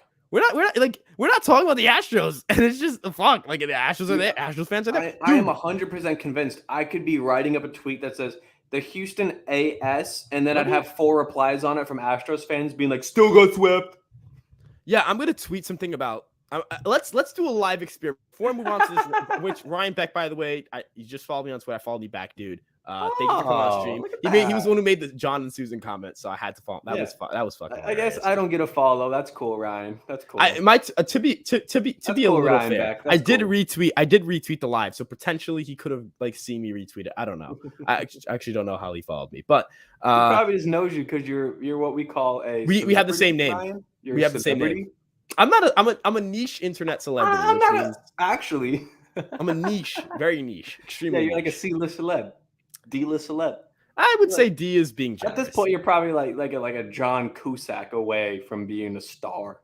I think we're being very generous about my fame. Ryan, we love you here, dude. You're one of the most talented members of. Come on, I'm a midget with social anxiety. I think we can summarize. Yeah, but dude, we get you a peach box to stand on. You're ready to go. I'll be chilling. A peach box to stand on and Xanax, and I'll be chilling. Xanax. That's okay. It's an anti-anxiety medication. It is not. I know. That is not a drug No, reference. I was diagnosed with crippling anxiety back in 2019, so I feel you, dude. I cold turkey Xanax in 2020. But That shit yeah, messes with the membrane. this got dark very quick. Ryan Beck, the Yeah, Yankees we like have to the be best honest with the rotation. fans. I'm The, not ashamed of any of that. the Yankees have the best rotation in baseball. We need to add Max Kep. I'm just kidding. I want Reynolds. I do want Reynolds. I just don't think we're getting Brian Reynolds. Not for the asking price. Not for the 3 or 4 top prospects they want. Like Ryan, let me ask you this, my guy. Would you want sorry, I just saw this comment real quick. I gotta pull this up. I followed you both. Your Twitter handle on the top of the screen, you dopes. Ryan, for what it's worth, I'm not checking my phone. Dude, I didn't know you followed me. Ryan believed you. I didn't. That's my bad. I apologize. Actually completely forgot we had our Twitter handles on our. I completely, dude. I don't know how I could. That is objectively like. Dude, when you're in the zone, you're in the zone, Ryan. We have lab. 20/20 vision. We have tunnel vision when it comes to these live streams, baby. We do the content for the people and by the people. Not looking at our Twitter handles, not looking at our follower count, except you. Apparently, I don't look at my follower. I got the except just now. I got the dude. I was saying I literally was like I was saying I was gonna do an experiment on the live stream where I tweeted something about the Yankees and saw if an Astros fan would quote tweet it or reply to it, but like we swept you, so you know. That's that's why I checked my Twitter. We got to keep moving here. Sorry. Look at this. We got Lee Yankee King. No way we have LI Yankee King. Yeah, the guy that's arguably, no offense to you, the most negative Yankee account on Twitter. Stanton doesn't have legs, and Rizzo gets a pass and not hustling because he's co-captain. No, Stanton he's not does have legs, as a matter of fact. And yeah, is there such thing as a co-captain? Is this like football where you have 3 guys calling shit? I feel like if you're if you're the captain or the co-captain, you should hustle. I feel like it's more of an incentive. I could be wrong. I feel like it's more of harder. I feel like you should be running harder if you're the captain. Maybe I'm wrong. What? And following that up, he said Stanton can't run. No, he can run. We do know. He just doesn't want. I don't want him to. I was about to say. We know he's not a runner. That's not why we have him on the team. Actually, we're not looking for Stanton to steal 25 bases. Brought him in to be a pinch runner, actually. So that's my intention. But, and then, like you said, we're trying to do a little bit more rapid fire here. So Sam. Gleyber is the easier target. I think this means in terms of the laziness and talking about why don't other guys get picked on. And I do agree, but that's also, I don't want to get too deeply into this, but the Yankees fan base loves to hate on their guys like Gary Sanchez, Gleyber Torres, Miguel Andujar. Do you catch? Well, Andujar, I think Andujar was liked, and then Andujar was way too liked for a long time. Yeah, I think that might have been. I mean, I don't know if it's way Florial's the new Andujar, dude. Everyone's expecting Florial to just steal left field, and I'm like, in what world? To be completely fair, though, it's because the Yankees haven't had a left fielder for a consistent left fielder for 3 or 4 years. So since Brett Gardner, really not since 2021, really the Yankees. Yeah, I kind of get it. I kind of get it. It's like desperation mode. On his back. The only reason Gleyber should have a target on his back is from Anthony Volpe wanting to come up and play second base or shortstop potentially. That's the only reason he should have a target on his back. No fan should be targeting Gleyber Torres for his play. Again, top 5 in OPS for second baseman. Top 5 in WRC plus for a second baseman. Top 5 in defensive runs saved for a second baseman. Top 5 in home runs hit for a second baseman. How is Gleyber Torres getting so much shit when he is literally top 5 for his position, a very shallow position in baseball, nonetheless? It's insane. Offensively, you think he performed at Hicks levels last year for the amount of hate he's getting? He's not. I think he's objectively a good player, and it's hard for me to look at it any other way. I know we skipped over a couple questions. So I just want to rapid fire these. Yankee fans aren't spoiled. Yankee Stadium's 10 times more expensive than other baseball fields or stadiums. You don't pay $2K to sit behind home plate and watch Aaron Hicks play center. You're not wrong, but unfortunately, we don't make the ticket prices, my dude. Number one. Okay, because I'm a Knicks fan, and the Knicks are down. The Knicks aren't bad this year. They're about 500. The Knicks are not consistently good. They're usually pretty bad, right? I'm also an Islanders. Still pay to go to MSG, right? I saw them go to the Eastern Conference Finals twice as my first two years as a fan, and they've been mediocre. And they I don't know what their future looks like. I don't even really understand hockey, but I'm aware of the fact that it doesn't look great for them. The Yankees, not a single point in my life have the Yankees ever been in a position where they're not a playoff contender. Every That's year spoiled. they haven't. That's spoiled. Haven't they like not been like above 500 or at least won like 90 games since like 1995? Yeah, dude, I know it's expensive, but first off, Aaron Hicks isn't starting left field. If he's your fourth outfielder, I'm not really gonna care. I'm not saying this is like defend him and say, Hal spends, Hal, is always spending as much as he should. Brian Cashman always makes the right decisions. The Yankees are a perfect organization, but it's more so like, sometimes I take a step back. I watch my other sports teams. I look at other MLB fan base. I'm like, I've never had to, I've never had to sit back and say I've watched a bad Yankee team. And that means something because even the year we weren't good, where Gary Sanchez came up in his rookie year, he propelled us to the wild card. Yeah, their worst record, their worst win total, in the last, in my lifetime was that 2016 team, and that team was probably, that team was, like, as you mentioned, that team had a lot of promise going into 2017, and they went on to go on an ALCS run. It hasn't worked out in the postseason, but I'd prefer to have a shot every year than to, like the Knicks are good this year, but they're not going to win the finals. I have no hope of them winning the NBA finals. There's no hope. There's none. Oh. At least with the Yankees, we have that hope. Even the Giants, they just won a playoff game. Ooh, you're not riding with Big Blue to the championship, Ryan? Daniel Jones is like. Do you think Patrick Mahomes is going to lose to Daniel Jones in the Super Bowl? No, I think he's going to lose to Joe Burrow in the AFC Championship. That could, but Joe Burrow, Josh Allen, Patrick Mahomes, those are not on my team. I don't have those type of guys on my team. I have, you know what I mean? Like, you have Vanilla Vic, Ryan. Relax. And I love Daniel Jones, but like he's not a top 5 quarterback. And a top 5 quarterback typically correlates to a top, being a Super Bowl contender. So it's one of those things where it's like I'm a Yankee fan.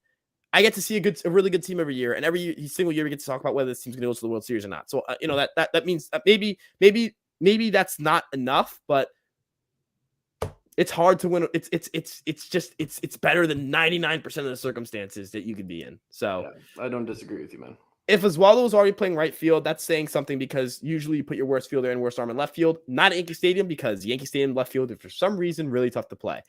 Yep. We already talked about this. We talked about all of this.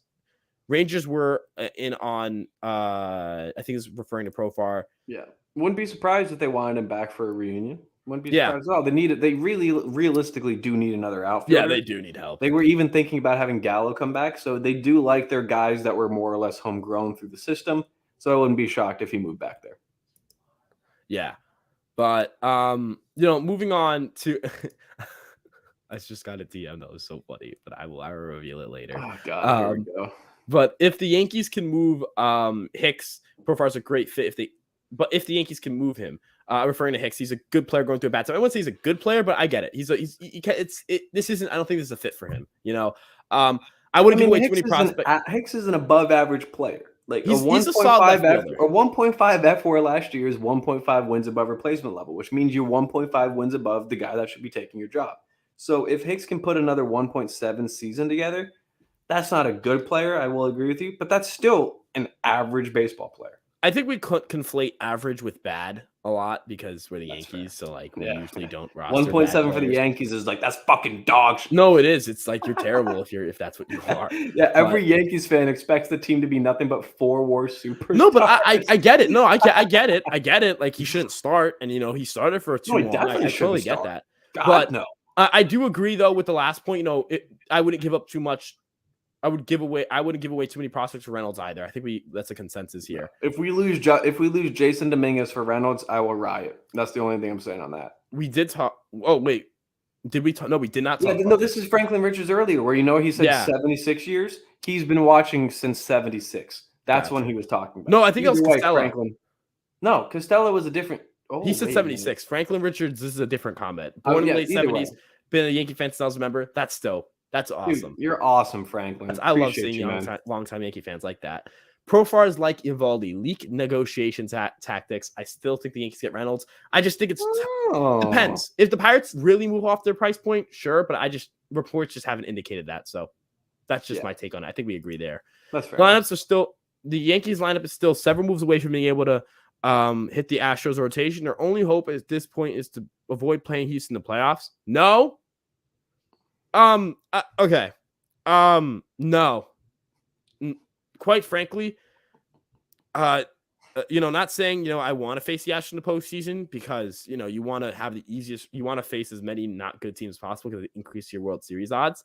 But I'm not like sitting here like, oh man, the Yankees don't have a shot against the Astros. The Yankees. Ryan struggling for words. No, because I don't want to sound like I'm saying, because this could be misconstrued as me saying the Yankees are not going to be scared of the Astros. Astros are very good in the defending World Series champion. They're the team to beat. They're the penultimate challenge before the ultimate grand stage. You have to beat Houston to get to the World Series. That's how it's going to be. However, the Yankees have a shot to get.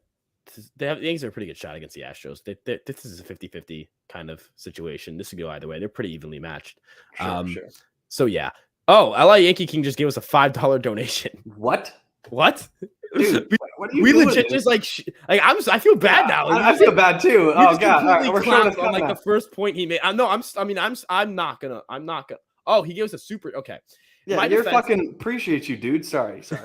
In my defense, if it's negative about Cashman, that's me by far. Oh no. Ryan, what are you doing? How do I do this? Oh, there we go. There we go. I was trying to hide the one under it so that because I didn't want it to. I thought it was showing, but I'm wrong. About Cashman, by far that dude is trash as a GM. If we had any other GM than bottom 5 GM Cashman, I'm more positive. Well, I don't think he's a bottom 5 GM. I definitely don't think that. Yeah, we have let's take a look at the Rockies GM, the Reds GM, the Pirates GM, the Royals GM. Yeah. So even the Angels GM has been dog water. Are the Rangers a well-run team? That's a good question. Or are they just able to spend a lot of money? Are the White Sox a well-run team? Fuck no. Are the Orioles better run than the Yankees? Okay, now that's where Mark Elias is not a bad GM. Are the Red Sox not a bad GM? No, they're not. No. Not. I didn't want to say this is not. I realize I grouped them with bads. I think they're well run. But are the Orioles better run than the Yankees? No. Are the Red Sox better run than the Yankees? Well, according to Yankees, Red Sox fans, are they better run than the Yankees? No. Are the Blue Jays better run than the Yankees? That is one I will say is a bit closer than you may give credit. Rays, I think, are better run, not accounting for money. Just straight up, they are creme de la creme. They won the World Series with a $26 million payroll. Yeah, so them and the Dodgers, I think, are two teams that are clearly, better. And the Braves, those are the top three front offices. Exceptionally wrong. Astros just fired James Click. They don't have a general manager. So their general manager right now is basically, I forgot their they owner. did that. Billy Epler's not a better GM than Brian Cashman. Kim from the Marlins, not a better GM than Brian Cashman. Mike Rizzo sucks. Certainly not a better GM than Brian Cashman. Dave Dombrowski's not a better GM than Brian Cashman. I don't think he is. I mean, he did. What did he do for that core? Some good stuff with the Phillies, dude. And I don't disagree with you. But Dave just took him to a World Series for the first time in 12 years. Look at the best players on that team: Bryce Harper, Zach Wheeler, Aaron Nola. None of that was him. None of that was him. Kyle Schwarber was him. Brandon Marsh was him. Gene Segura was him. All guys. No, Gene Segura was not him. Are you sure? Gene Segura's been there a while. He's been there. I thought Segura came there in 2020. Dombrowski wasn't there in 2020. Really? What? Dave Dombrowski was a 2021 guy for them? Because he's been there for 2 seasons. Wait, time out. Right? He was hired after 2020. Oh. Yeah. He was hired in December of 2020, but not. Gene Segura was brought over in 2019. Right. You're correct, Ryan. You're correct. Bone wasn't drafted by Dombrowski. Who else am I thinking of here? Eflin was drafted by Dombrowski. He did sign Castellanos, which that was a bad signing. Dude, Castellanos is my favorite non-Yankee. Come on, yeah, but that's a bad contract. When you sign Schwarber, you can't sign Castellanos because you need Castellanos to be able to DH a lot, and he can't now. Thank you, someone that gets it. You also have, Bone was drafted not by Dombrowski. Eflin not by Dombrowski. Bryson Stott wasn't drafted by him. No. Exactly. Rhys Hoskins, was not drafted by Dombrowski. Trading for Kyle Gibson was a disaster. Is he a very good GM? Yeah. I heard he's a good clubhouse guy. He's top 16 GM. He's a top. No, he's an above average GM. Yeah. I hear he brings in a lot of good clubhouse guys, and that's good. Or not clubhouse guys, but organizational guys. But does he have towel warmers like Anthonopoulos does? He's just not a better GM than Cashman. Is kind of my point here. But I guess my point is he's not a bottom 5 GM. We spent a lot of time on that, but I think it's so. He did give us $5. Appreciate the donation. You're a fucking G for that. Yeah, it's our official first donation. Yeah, that's actually crazy. Everyone else donate $5 too.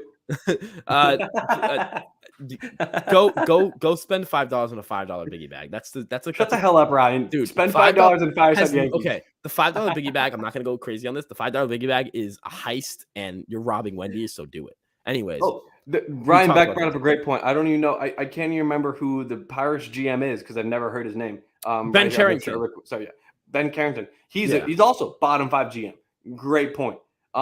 Real quick follow up here. The only ones I put under Cashman is Angels, Rockies, Reds, Tigers.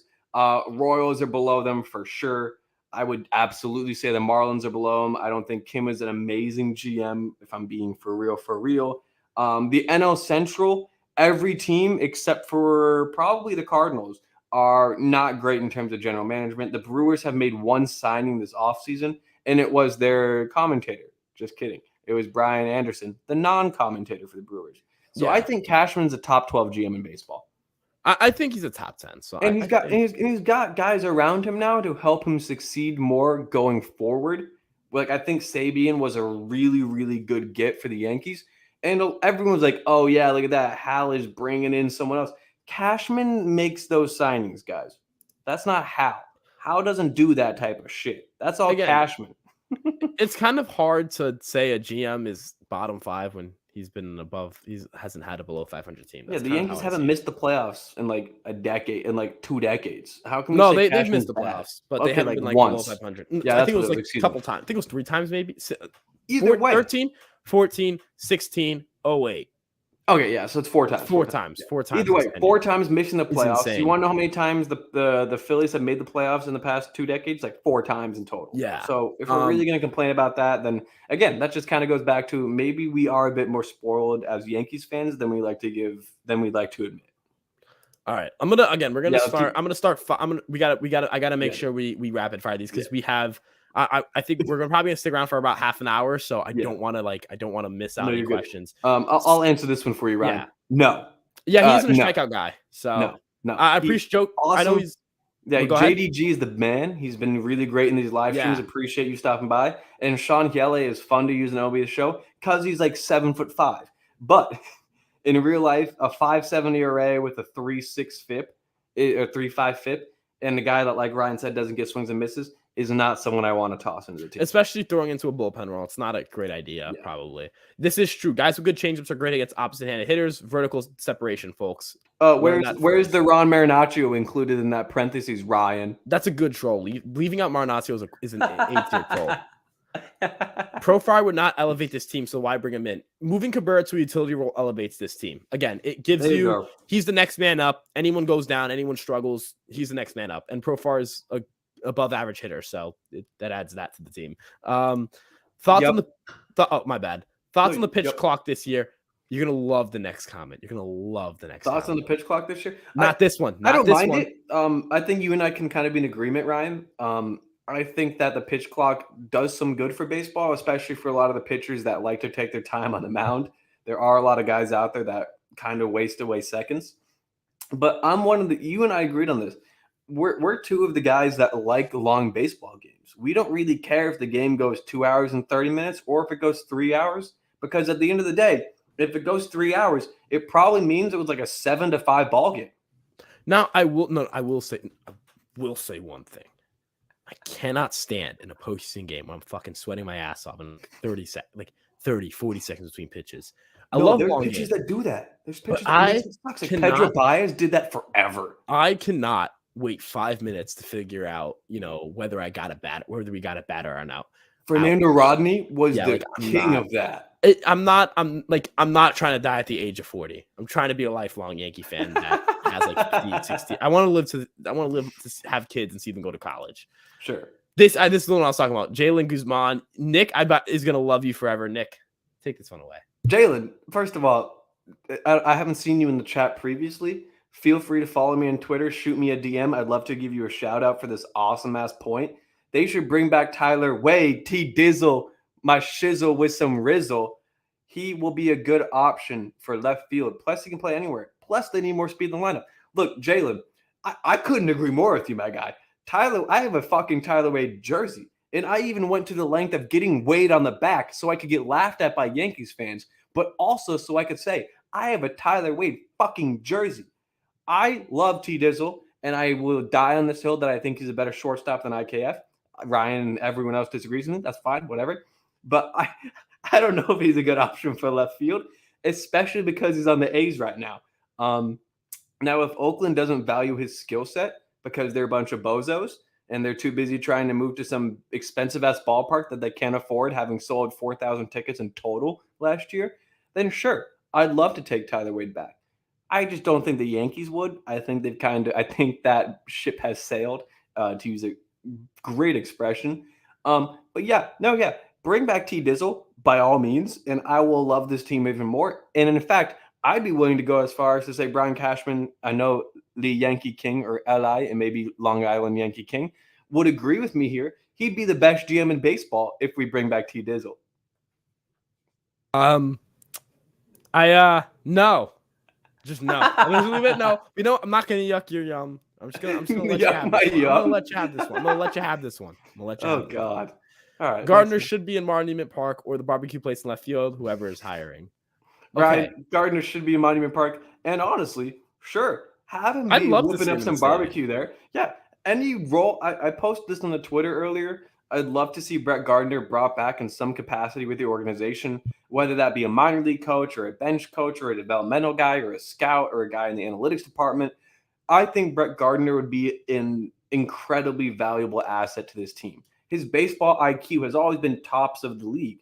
The dude ended his Yankee career with 40 F WAR. For reference, his 46 R WAR is the same as Josh Donaldson's. And Josh Donaldson won a fucking MVP, and for a 4-year stretch there, was the second most valuable player in baseball behind Mike Trout. So I think Gardner absolutely deserves all the love in the world. Ryan, I'm sure you agree with me wholeheartedly here. He was such a great Yankee, and the dude took every young guy under his wing and was like, hey, straighten shit up. You're playing for the Yankees. And also, I'm going to prank the shit out of you and make your life a living hell a bit. I love Gardy. Big Guard. This is a pro Gardy podcast. I want to clarify that. Cashman's responsible for the disaster of a contract. This could be regarding anything. So I think this is regarding Hicks, if I had to guess. I think it has to be Ellsbury because this was like 8:53. Look at this. This is 100%. I love that it went from this is 100% anything to Hicks to Ellsbury. Yeah, this could be like a million different things, but Cashman is responsible for the Ellsbury contract. I agree. Yeah, but Ellsbury is responsible for the fact that he took him to court because he couldn't actually play baseball anymore because his body's made of fucking paper. Maybe the organization should be responsible for decides to commit 7 years. Maybe Ellsbury shouldn't lie about where he's getting treatment from breaching his injuries. As long as he's not breaching the contract. He breached the contract because he didn't use the fucking people the Yankees assigned for him. The court disagreed. That's all I'm going to say on that. I know. And sports fantastic. We've seen you on the live streams before, so welcome back. Y'all are bugging. Now I got to say this one because I'm from New York. So I got to run this one back. I got to run this one. Bro, y'all are bugging. Y'all are being way too positive with I'm not like you're killing it, Ryan. I'm not purposely stuttering because it's like the grammar isn't there. I'm purposely stuttering because I don't know how to talk. So it's not on you, it's on me. It's not you, it's me. A lot of women have said that one to me too. I miss her so much. Anyways, two horrible players. That's the problem. Forget all that stat and use your eyes and grade the talent. Both Hicks and Josh Donaldson are done.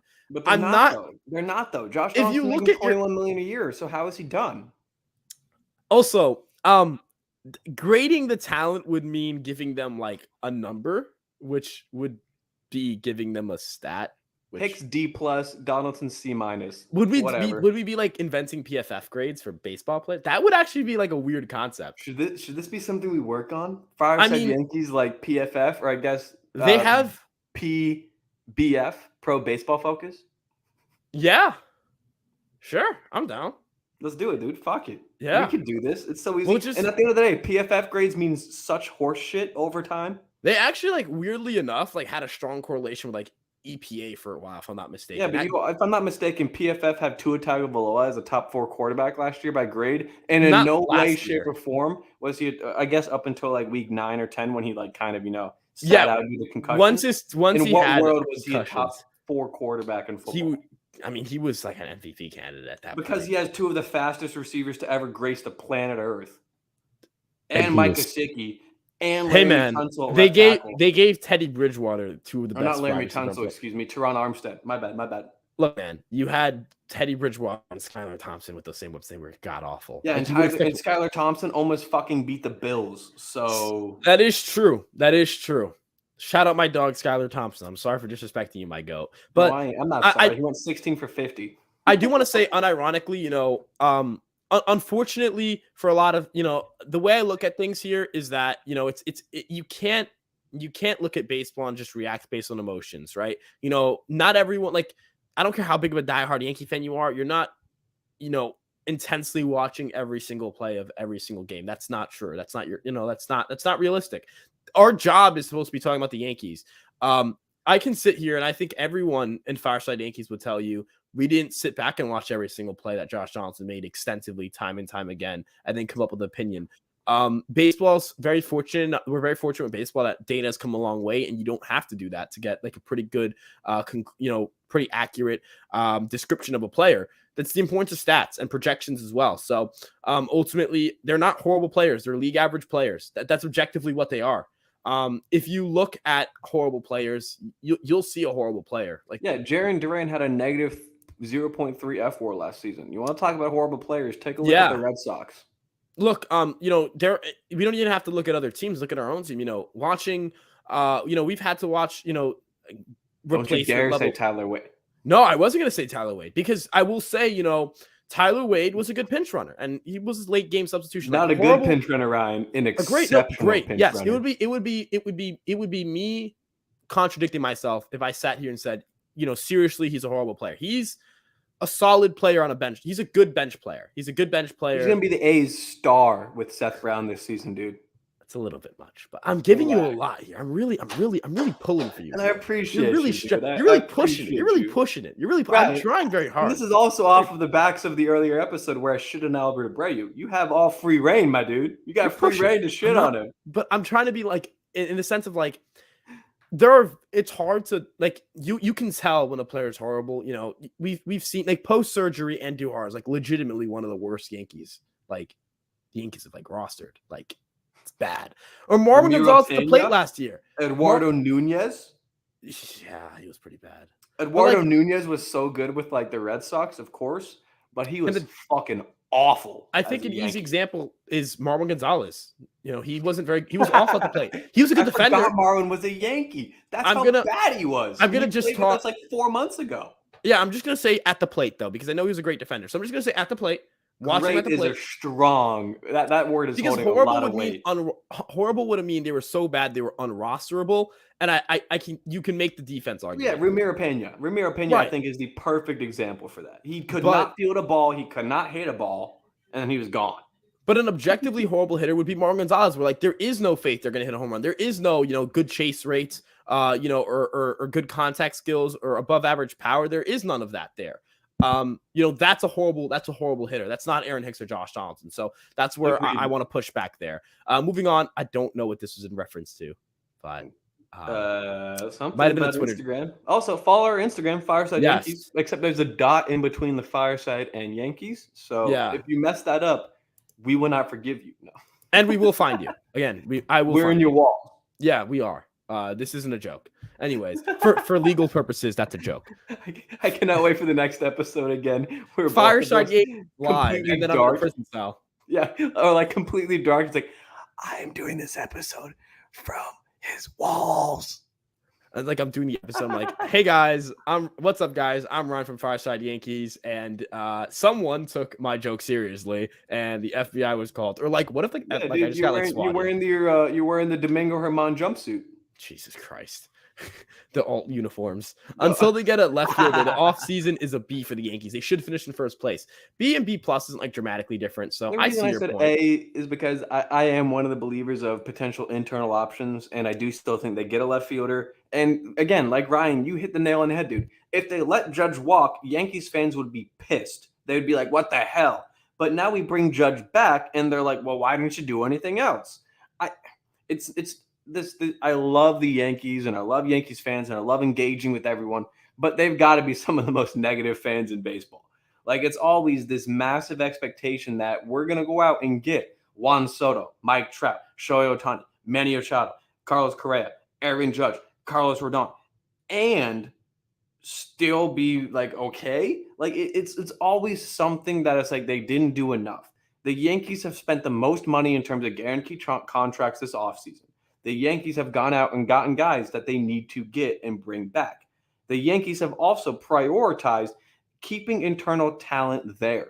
Anthony Volpe, Jason Dominguez, Spencer Jones, they're all still here. Oswald Peraza, Oswaldo Cabrera. We still have these guys. Austin Wells. We still believe in the talent and the depth and the youth enough to where we're like, hey, we're not going to offload all of these guys to just say, fuck it, let's get some mid-tier player back and hope he plays well in pinstripes.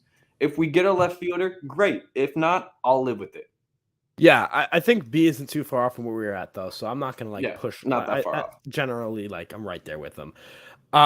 Offense was blah. We signed Judge because we have to. We have already kind of talked about why I kind of disagree there. Only impact player was Rodon. Yeah, we got Tommy Canley. Let's be real. He only made one offseason move, and that's Rodon. But I disagree, Sports Fantastic. Because we spent $700 or $600 million almost this offseason. And Judge was a re-sign, yes. But if we didn't re-sign him, you'd be in this chat saying, why the fuck didn't we bring back Judge? Also, we signed the best – we signed the hitter with the most F4 in 2022 and the pitcher with the most F4 in 2022. By like 4, by the way. Right. Or the most F4 for any free agent pitcher. I believe he was behind Aaron Nola overall. But in terms of best available players, in terms of F4, the Yankees signed the top player on the offensive and pitching side of the ball. They signed both of them. So kind of hard to say that that's a bad offseason or not a good like to follow up. To me, the offseason was a C+, maybe a B-. No, the offseason that's way too harsh. B, you can't. I don't think you can lower than B. There's no B, way I think you is can on go the C+. B, I think is on the pessimistic side. B- is almost $600 million on Rizzo, Judge, and Rodon. Oh, right. The Yankees also brought back Rizzo. Yeah, and I know that Rizzo and Judge were re-signs, but who the fuck cares? They're massive contributors, key parts of the clubhouse and lineup, key namestays in the overall community and out of baseball area as well, where it's like, hey, we know these guys are critical and crucial to the overall well-being of our fan base, and we know the community loves them and rallies behind them, so we're going to bring them back. So that was awesome. And I see L.I. Yankee King is commenting in here saying, who signed Rodon and Judge, how Steinbrenner, and how Steinbrenner got Rizzo back. That's the same thing we're saying. That's the Yankees front office. We're not talking about Cashman in this. We're talking about the Yankees overall offseason grade. But Cashman may not have had a direct role in all of this. He may have stalled and missed the mark on some of this, but Hal cleaned up his mess. And the other thing is, before this offseason, everyone's like, fuck you, Hal. You're doing a terrible job. Spend money. And now that he's spent money, it's Cashman sucks. It's never just satisfaction. And that's also what I want. Just someone to be like, hey, the Yankees spent money. They did well. They have a good team. They have a great farm. They have a good depth system. They have an amazing rotation. Their bullpen's arguably the best in baseball. And they're going to let 3 or 4 of the young kids play. I want some more positivity for the Yankees. That's all. Also, to kind of tack on a little bit here, Brian Cashman. Okay, if every time the Yankees sign a big time player, it's not Brian Cashman's Hal Steinbrenner, and Brian Cashman doesn't deserve any credit. But every time the Yankees miss, like the Yankees didn't sign Bryce Harper, Brian Cashman. You can't do that. You can't also do that. You cannot. You have to then absolve him of every time the Yankees spend money and it goes wrong. You can't blame for the Ellsbury contract then, because that's Hal then, because Hal's the one who wanted to spend the money. You cannot blame him for contracts to go poorly and then not credit him for Rodon, Judge, Rizzo. You can't. You're wrong. You can't do that. Cannot do that. He's part of why Judge is still here. He's part of why Rodon's still here. Ultimately, yes, Hal closed the deal. I don't disagree with that with Judge. The Rodon thing was Cashman. There was what owner doesn't get on the phone with their superstar and try to reassure them that you are wanted and they'll do anything to keep you here? I feel like when the Mets get to that point with Pete Alonso Steve Cohen will be on the phone with Polar Bear Pete and will be like, hey, we need you here. What do I got to do to keep you here? That's just how it is, you know? That's how these boys roll. A lot of them do this shit. Like even Chaim Bloom tried to get on the phone with Xander Bogaerts and keep him there, and they offered a minuscule deal. But then he followed it up by doing it with Devers and kept him in Boston for life. Like every GM knows they have to keep the core guys there, and if they don't, they will get shit on till the end of the earth. Yeah. The Yankee King again. You're saying Rodon and Judge said it was both how to sign them. That's what we just said. We agree with you, but we also say that it's not just because Hal had nothing to do with the negotiation process. That was all Cashman. Hal came in at the end to finally put the nail in the coffin to bring him back, baby. And Cashman was not banned from Judge talks. What Cashman was probably negotiating with Judge and failed to deliver the full delivery. And then Hal came in and said, you know what? I know you want that 9th year. I know that's why we're having these stalemates, and I know that's why you're looking at other teams. How much do you need? If that's all it is, I will do it. In fact, I believe his direct quote was, do you want to be a Yankee? And is the 9th year all it is? And Judge said, I want to be a Yankee. I just need that 9th year. And he said, done deal. And he gave him the 9th year. But who got them to the 8th year for $320 million negotiation in the first place? Brian Cashman. Yeah. Again, Cashman's not a bottom tier GM, and I cannot emphasize that enough. And I do appreciate LA Yanking. I do appreciate. I'm not trying to say I'm not trying to be douchey at all. It's just the Cashman hate is so high now, and it's like Jesus. It's not more so about what my opinion on the Cashman. It's more so at this point, LA Yanking. We have our opinion. You have yours. We do want to get to other questions, so we don't want to just talk about Hal and Cashman all night. Because I'm sorry. No, not you. But ultimately, I'm not going to make it seem like we're dodging his questions, but I do kind of want to make sure we get to other topics that people are talking about. Speaking of the O's, I want Santander, pretty good quality of contract metrics. Yup. Yeah, Nick did a great piece on him. So if you guys want to check that out, I think that'd be a pretty good way to get an in-depth look that's kind of in a written form, which I think is a little easier to consume content in because he wouldn't cost tons. I don't think he would. It's a little more skewed with Montas injured because you don't feel as willing to deal out of your starting pool. But we'll see. We're big fans of Santander. So yeah, Matthew Miller, Orioles Reek. Let's go. Damn it, Matthew. Even $10 million for a terrible player like Hicks is too much. There's a reason a team don't want to trade for him, even low prospect for him. It's because it's a 3-year, $30 million commitment, and teams are typically cheap. $10 million is a large sum of money for a lower market team. That could be 1/8 of your payroll if you're a team like Cleveland. You know what I mean? That's where that's an issue. But if you look at Aaron Hicks, I'm going to pull up his fan graphs right now to make sure that I have this exactly, but I'm very confident he actually was worth more than $10 million according to fan graphs last year. 1.5 F4, which is he was worth 11 points. He was worth 11.7 million last year. So technically he was worth more than. That's the thing. If Hicks, and that's the thing, like you said, Ryan, you fucking dude, you've been on one tonight. This is why I love doing live with you. This is easily one of my favorite aspects of Fireside Yankees is these live streams that we started to do, because it allows us to interact directly with fans. And again, I hope everyone in the chat doesn't feel like I'm trying to attack someone or just say you're wrong. You're wrong about things. But there are certain things I'm very passionate about as a Yankees fan that I feel like some players, some personnel get really bad raps when they don't deserve it. Hicks, like you said, if it was a 1-year, $10 million deal, Hicks would have been gone last month. But it's 3 years, $30 million. So it's a little bit more difficult to move someone like that, especially when they're literally right on the cusp of 10-5. So it's like they're probably, I guarantee you, Hicks is already behind the scenes saying, I don't want to be traded there. I don't want to be traded there. No. And I bet you Brian Cashman in the front office, Hal Steinbrenner, whoever you want to say is in charge of the negotiations, is probably honoring what he's saying. Because Hicks has been a member of the Yankees since 2016, 2017, I believe. 2017, right? Was it 2017 we got Hicks, or was it 2016? 2016 was his first year. So, yeah, 7 years he's been with his organization. So I guarantee you the front office is like, you know what, dude? We respect what you're saying. You've been a player on this organization for 7 years. We will try to find you a proper fit. And that's also probably what's slowing up a bit of negotiations and potential trades.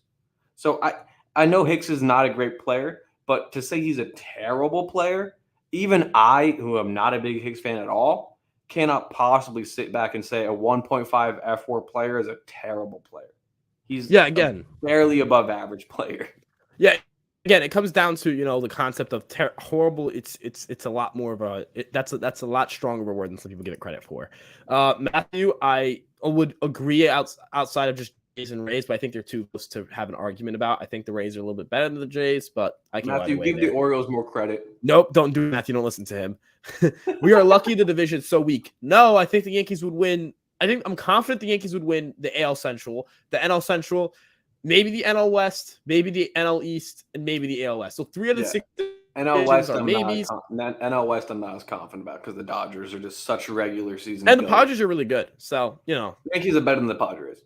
But the Padres are still like a really good second. It's not like it's just the Dodgers, you know what I mean? No, you're correct. I think they're 3 maybes. Don't sleep on the Rockies either, Ryan. It's a tough ballpark to play in. I will say that there are 3 divisions that are. Oh yeah, for the home team. 50% of the divisions in Major League Baseball, the Yankees would be runaway favorites, and then the other 3 be projected by Fangraphs to win 2 of them. So the only way they aren't projected to have more wins than would be the Braves. So technically, the Yankees would be projected to win 5 out of 6 divisions. So that's not bad. So I don't think we're lucky that the division is weak.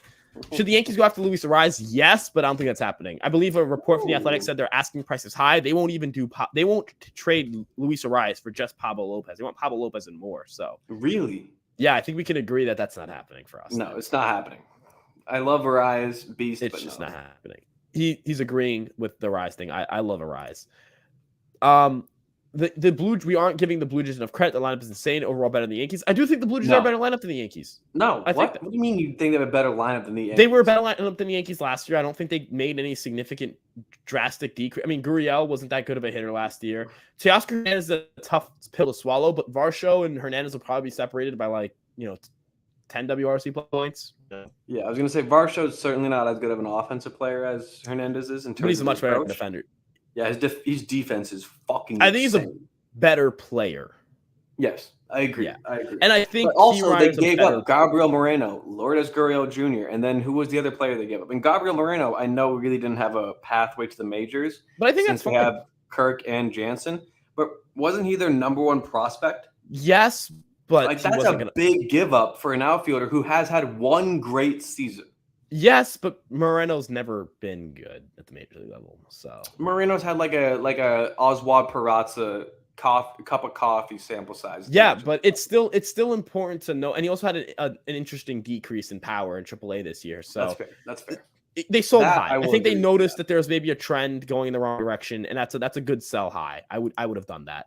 Where would you hit Profar? 6th? 7th? 6th, 7th? Yeah. I still bat Donaldson above him in a lineup. I don't know if Donaldson's even starting. Dude, I bat Glaber 5, and then I bat Bader 6. I don't think the Yankees are going to bat Bader 6th. You think the Yankees are going to bat Bader 6th? After the postseason, I feel like the Yankees are going to give Bader the top 2/3 of the lineup. Maybe. Who knows? You're like, Nick, you're wrong, but I don't want to dive into it. What happened? I said, you're maybe, who knows? It's basically, Nick, you're wrong, but I don't want to dive into it. No, it's not me saying, Nick, you're wrong. It's me saying, hey, you kind of make a pretty good point. Maybe the Yankees do kind of believe in that. I love that, Ryan. Wait, what is this? The Profar thing? Oh, yeah. I think this is talking to the throw. Yeah. Yeah. No, thank you, Matthew, for letting us know. Yeah. We talked about this. We talked about that. We already talked about this. Oh, thank you, Aiden. Yeah, thank you, Aiden. We are not talking about this. I'm not answering this question. I'm sorry. Yeah, another. Not doing this. Really appreciate the donation. You're the man for that, and appreciate all the comments you've left in the chat. But in what fucking world are the Yankees not better than they are right now with Brian Reynolds in left field instead of one of Aaron Hicks, who's ass, or Oswaldo Cabrera, who's played 70 innings out there? There's just no way you can possibly believe that a guy that had a 6.1 F4 in 2021 would not be making this team better. I'm sorry. Yeah, we're just gonna bypass that. Aiden, is this a different? Is this another one? You, man. Dude, Aiden, you've been so kind. Love you, dude. Forget what this was. I can't remember what that was in regards to either. No. Yep. They are. They are. We talked about the Astros and Yankees enough, so I'm just Except for pitching and bullpen. They are. Yeah. Lineup wise. Lineup wise, I mean, I think they just stack up pretty evenly. I think I think they're kind of like right. Both neck teams and are going to finish high 90s, low 100 wins, and both teams will likely see each other in the ALCS. I will say Look that. at Aiden, man. Aiden's just such a nice Also, dude. 161 River Ave. Have you watched that podcast? I've heard of them for sure. We'll give him a look, Aiden. We'll definitely give him a listen, man. I agree, Aiden. Hopefully that was in regards to to our podcast is great and not listen to other podcasts instead. No, but all seriousness, I'm gonna okay. We kind of already talked about that. Man, LA Yankee does not like the Yankees. He doesn't. Actually, he says I don't like Cashman, but it's really he doesn't like the Yankees. Shout out my dog. Dan Rourke from Yankees Avenue. I just want to shout him out. No, Yankees Ave are awesome. Dan Rourke's the man, dude. I know. Trying to get him on the podcast. He doesn't respond to my DMs. So someone hit up Dan Rourke. Hey, he's busy. Dude. That man is grinding. I know him. Disagree. Him and Patrick Hennessy do the Yankees Avenue show, and so I always make sure to listen to that. No, Yankees Ave is one of the best Yankee shows out there. Oh yeah, a veteran on this platform, man. They've been around a while.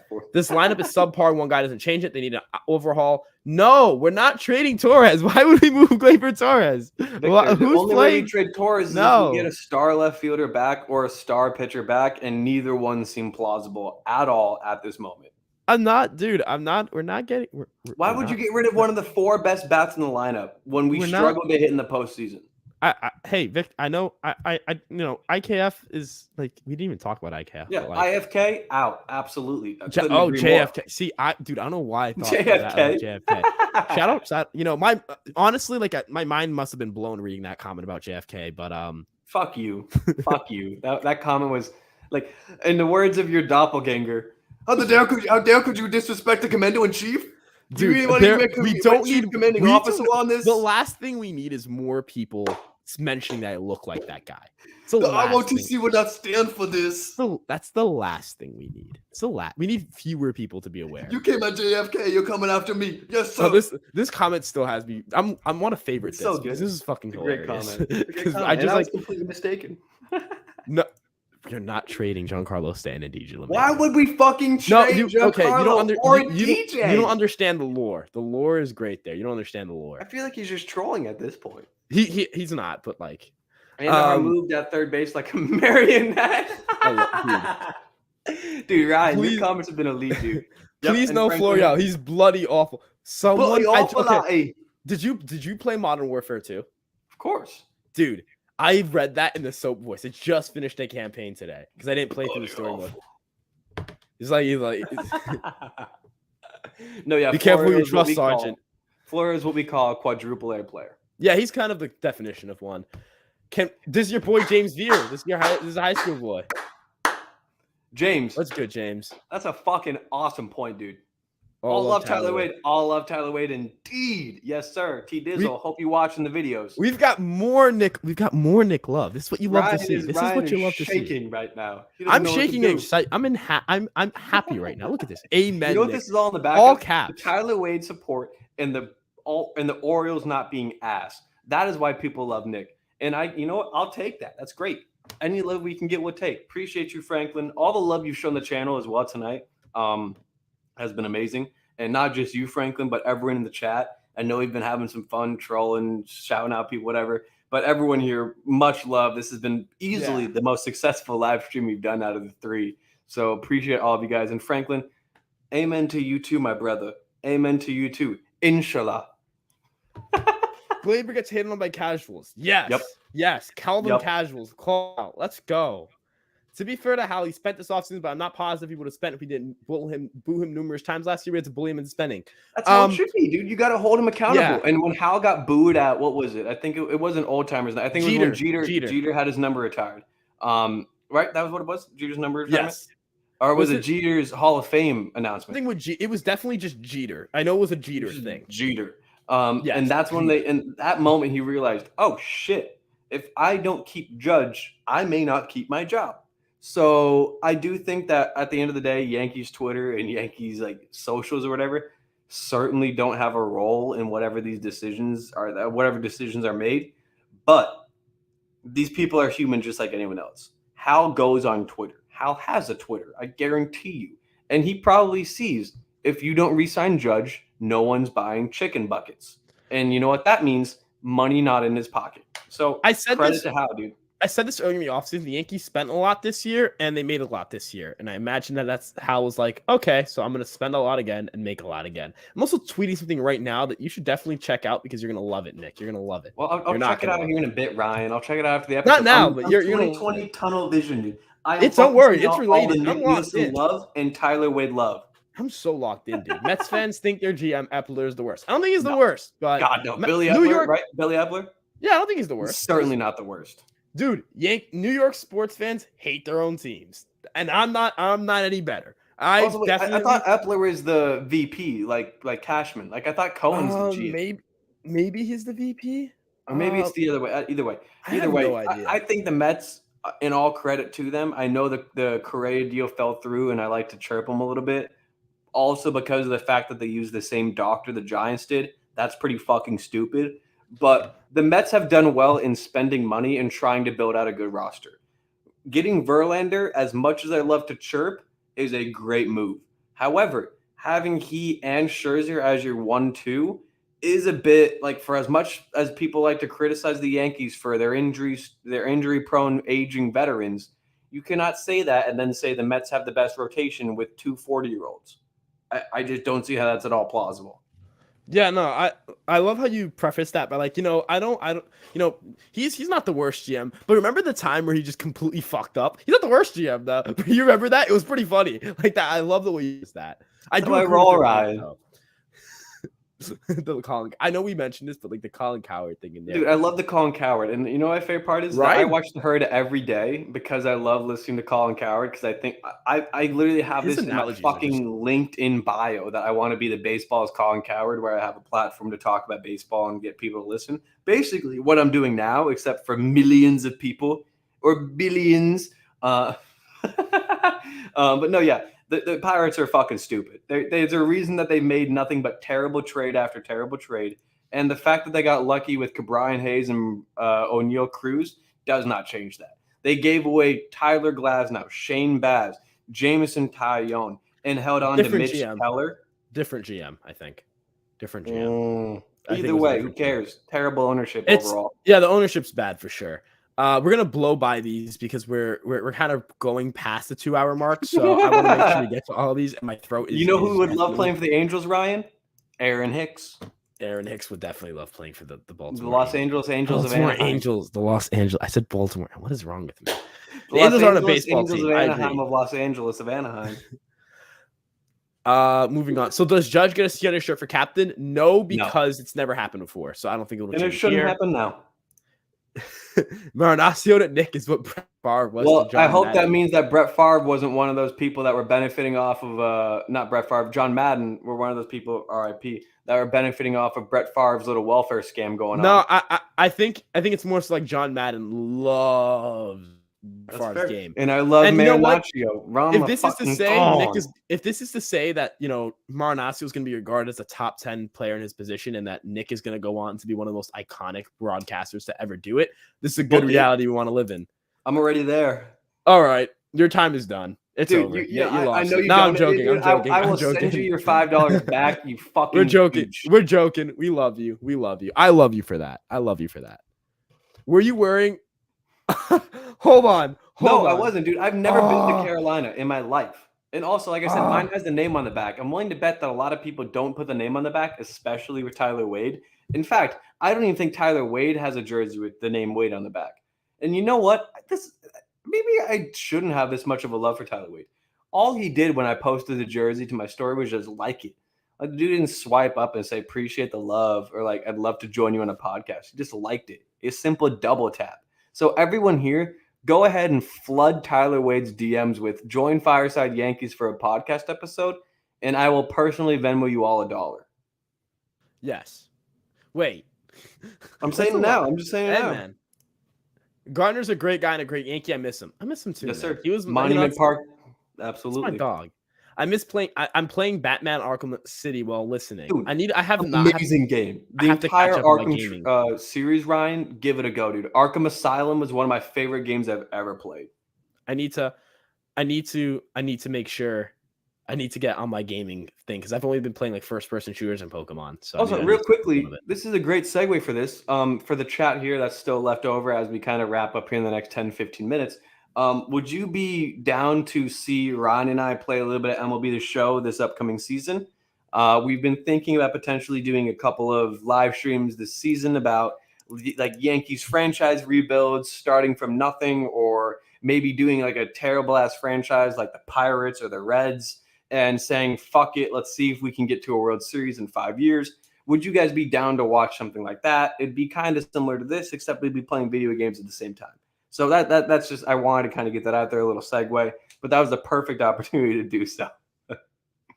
Yeah, no, ultimately, I think that'd be fun. I think it'd be fun. I have to step up a little bit my even if I don't have a PS5, I think what we could do is like if we're streaming, we could just like play under the same file. Like you have the game, I imagine, right? You're gonna have the game when it comes out. And I can share with you. Not share. I'm saying more like if we're both on the live stream and we're like screen sharing, we wouldn't both be playing the game at the same time on separate device. Like, you know what I'm saying? Yeah. You know what I'm saying? Like, it'd be weird if I had my own one and you had your own one. Like that. No, you're absolutely right. No, you have to do one at the same time. And we're just making like decisions on like. Yeah, we can do a co-op season basically. If you get what I'm saying, like. We're discussing plans. I'm liking this, dude. This is awesome. We're planning for the future, baby. But it would be everyone fun. Here knows Fireside Yankees is coming for the fucking crown. To the moon. We are not stopping until we're at the fucking moon. In fact, we're not stopping until we're at one of Jupiter's moons. Yes, sir. I agree with that. Full send, baby. Low key awesome game, yes. Awesome game, dude. I agree with this. Donaldson I think he should just straight up won the Gold Glove at third base. And Donaldson, I believe, had 7 defensive run saves though, not to like. No, it was 9 DRS and I think 7 OAA. Oh yeah, 7 OAA. I thought it was 7 and 7. I think it was 7 and 7. Maybe it was 7, but he still led the piece on Donaldson today. I know he led the AL in DRS and OAA. Yeah, again, third baseman. I could be wrong. A phenomenal defender still. The only negative to Donaldson's defense is that his arm is not what it used to be, and that's fine. Like because he's 37. Yeah. Kind of. Oh wow, that's a lot. There's a lot of being angry at Brian Cashman. Okay, I don't know. I would label the offseason incomplete because I do believe they'll do something in left field, whether it's Reynolds or not. I agree. I think that's a good way to put it as well. Agreed. Incomplete is a good. I do think it'll be Reynolds. Hey, I love their own, my guy. I love the yeah, Ryan. He had 7 defensive runs saved, 7 outs above average at third base. Josh Donaldson did. Gotcha. But either way, that's elite stuff, dude. Look at how's Bumgarner doing. If Judge had signed with the Giants, yes. If Judge had signed with the Giants, would have destroyed the fan base. Look at Aaron or the arson.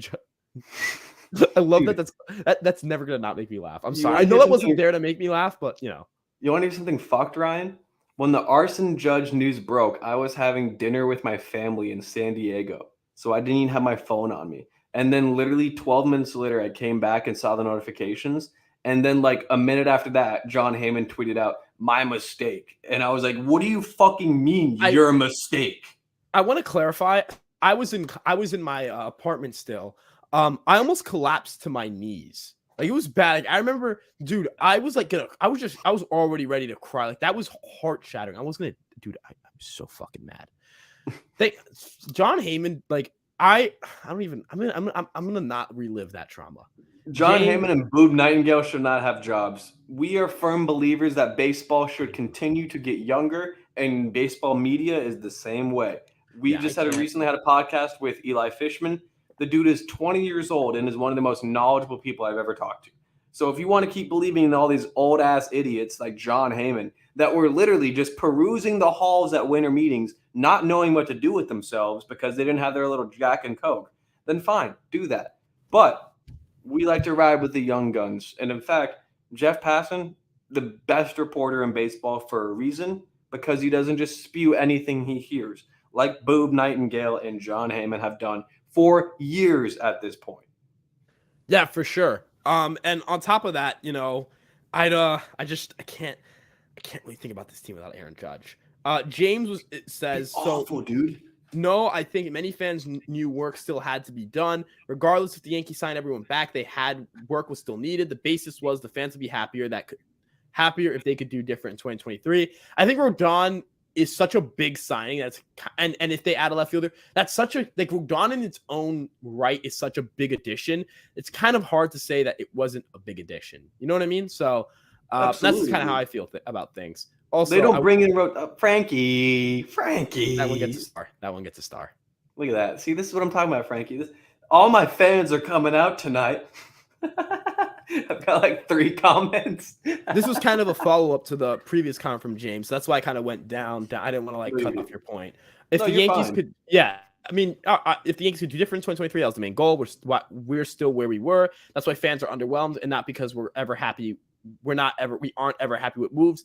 I think it's a mix of both, honestly, James. I didn't mean to cut you off again. Like, I think it's fans expect the Yankees to bring in the best player in every position. And if the Yankees don't have a lineup of guys that are all hitting the 750, 770, 800 OPS mark, they're going to be mad.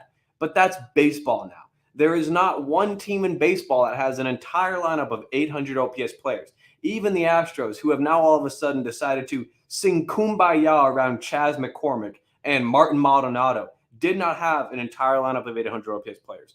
But I think the Yankees already believe that it will be a different year next season, which is why they've kind of elected to ride with some of the guys they have.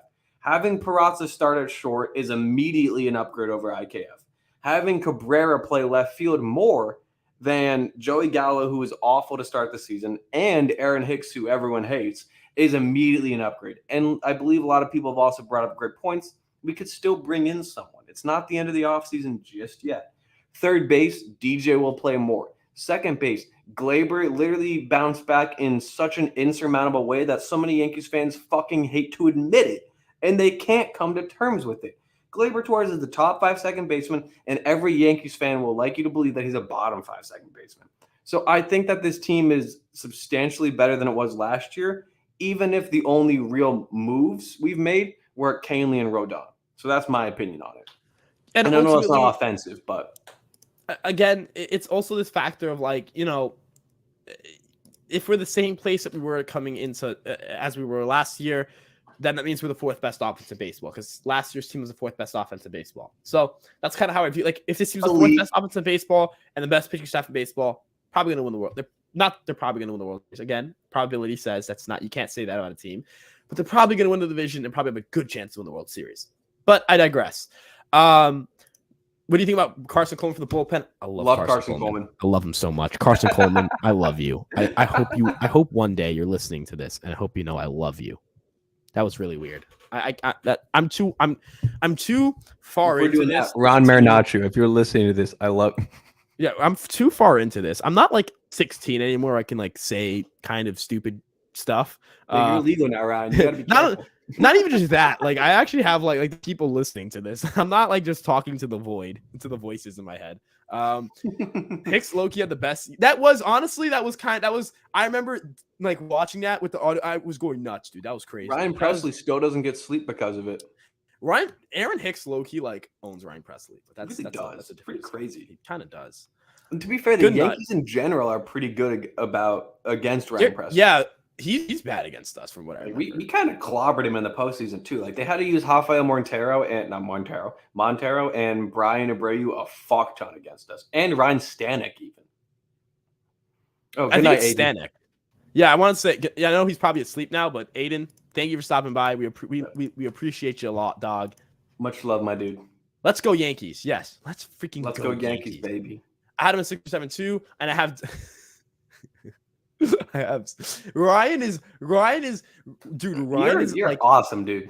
He's got to go for a heat check comment, which is like just go off the wall. Nothing but green beans. Just go off the wall for one comment, dude. Go off the wall for one freaking comment. Please give me one just insane comment. I like this. I don't disagree. And at the end of the day, it'd be like the Incredibles, you know, where it's like the guy like it's like fuck. Or no, Ratatouille, where you know, like the chef is, or the health inspector is tied up in the closet because the rats threw him in there. That's gonna be Donaldson.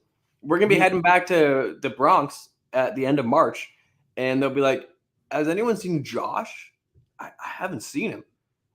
Yeah. Look, dude, get Ryan. Just keep shooting, dude. These comments are hilarious. Bader should lead off. Makes too much sense. He doesn't. I don't think it makes his OBP is never going to be very high. I don't think it makes much sense. I think you agree with me, Nick. Maybe occasionally. I think Bader would be a great, like I said, 6, 7, maybe 9, because that would kind of act as a second leadoff hitter in a way where it could turn over the bottom of the lineup and lead off the bottom of the lineup. Or if he's in the 9, it could allow him to get on base for guys like DJ LeMahieu. And then Aaron Judge. Yeah. I definitely don't think he should lead off. No. Like, I'd rather have Oswald Peraza lead off than Harrison Bader. At least I don't know about that because he's young. I know he's young, but in 18 games he walked 11%, struck out 15. Small he sample. I know it's a small sample, Ryan, but it's not my fault the team waited until fucking September to call him up. Like if we didn't just have this obsession over IKF where we're literally like trying to sacrifice deities to the gods out there in order to keep him in the lineup, then we would have seen Oswald Peraza in like end of July. Yeah, but no, not end of July. Dude, his numbers on the season were not very good up to that point. Even in a down year, Reynolds had significantly higher offensive WAR than anyone in the Yankees other than Judge. He'd be a great addition for the lineup. You know, again, I know that it's tough to really like me. I'm not going to sit back and say, oh man, the Yankees should trade Volpe for anything. But if the Yankees get him, they're a better team. Like they're significantly better. So again, I don't think he's a 6 WAR player, but I also don't think he's a 3 WAR player. I think he's kind of in the middle. And the problem is that his defense in center field was absolute hobgoblin, terrible, horseradish, atrocious. So you move him to left, and I think he'd get a little bit better. Yeah, I agree. I think that's like the only reason it's not fit is because of the asking price. Yeah. I recall Profar having the same type of hype. Yeah, they came up. They were very much top prospects at a very similar time. Can't miss prospect that constantly. He underperformed, but like Profar and even Hicks, like they became all regular MLBers at some point in their career. I think Hicks was more injuries. Profar also, I believe, had a wrist surgery that kind of zapped some of his power. It's kind of tough. Hicks now. Yeah, it's kind of tough for me to really say that like these guys were like. Oh, this is Anad, dude. Anad was in one of our previous live streams as well. Yes. You're right. Anad, thank you for coming back, dude. Yeah, this is awesome. We've seen like I think at least 5 or 6. A lot of returning guests. Yeah, a lot of returning guests. We love to see that. But he is right where they're very similar. I can't help but get flashbacks. I don't think this is him saying like we can't get Profar because of that. But I do get what you're saying. I definitely get what you're saying. They're very similar. Not like players, but very similar like story arcs or career arcs. I mean, Profar was a top prospect. Hicks was a top 5 prospect in 2011. Yeah, very similar story arcs here. Because Hicks is going to walk twice the amount, but Hicks is also going to strike out probably 6%, 7% more too. So it's like they may be a little bit more of a wash than we like to think. You guys will like Jason at 167 River Ave. I'll definitely make sure to check it out. Yeah, Jason at 161 River Ave. I'll definitely give him a listen. We have multiple confirmations that this is a good that is a good dude. So and hopefully, if they do live streams, you're saying the same shit about us. Hopefully. Fuck Fireside. That's actually kind of funny. That'd be pretty funny. I'd laugh at that. They're like, you should stay away from this channel. That'd be pretty. Honestly, that'd inherently be kind of funny. Anad with another just banger of a comment. Glaber gonna have a huge year with all the prospects. But yes. Anad, yes. I will speak this into existence. We need this. I need this. Ryan, you're gonna hate this, but I will say this. In the past couple of years, the worst Glaber performances have been on the backs of uncertainty. Coming into the season, he had his worst month in April with a 701 OPS because there was the worry that he wasn't going to start. August, following the trade rumors, he posted a 484 OPS. So maybe the best thing for Glaber is to tell him, hey, no one's taking your job. We believe in you. Because you know what that'll do? That'll mean that he'll probably just go out there and play like Glaber wants to play, which could be an 840 OPS, 30 home run second baseman with positive defense. And then what the hell could Yankees fans say at that point? Oh, he didn't hit 35 home runs. Yeah, the way I look at things with Glaber is like, to be fair, last year he didn't have a starting job for the first time in his career. Like, Yeah, but he's not, and that's the thing. He's not I a think that's bench still pressure. player. I know, but I think that's still pressure, you know? Sure. Where like the dude straight up like that was like make or break. Like if he didn't perform well, the Yankees were gonna get rid of him. And they like this year he could repeat what he did last year. He doesn't have to like break out per se, and he's either gonna get traded for value or the Yankees are gonna keep him. So Yeah, I don't know. I feel like confident it's not gonna mess with his psyche too much. You know what I mean? that's fair. So I I respect believe that, I man. believe in Glabes. He's also a little bit I do older, a little too. more, Yeah, you and know what I'm he's saying? again, Suave. and even the little bit older is still 26. You I know who's love this. 26 and not even like started like 10 starts yet? Nate Pearson. This is pretty funny because this is a response to LA Yankee King. DJ and Stanton both have no trade clauses. You might as well say we should dig up Luke Eric and play him at first. It's just as likely. Yeah, neither one of them are getting moved. Don't worry, Ryan. We see zero world in which either guy gets moved. You're fine.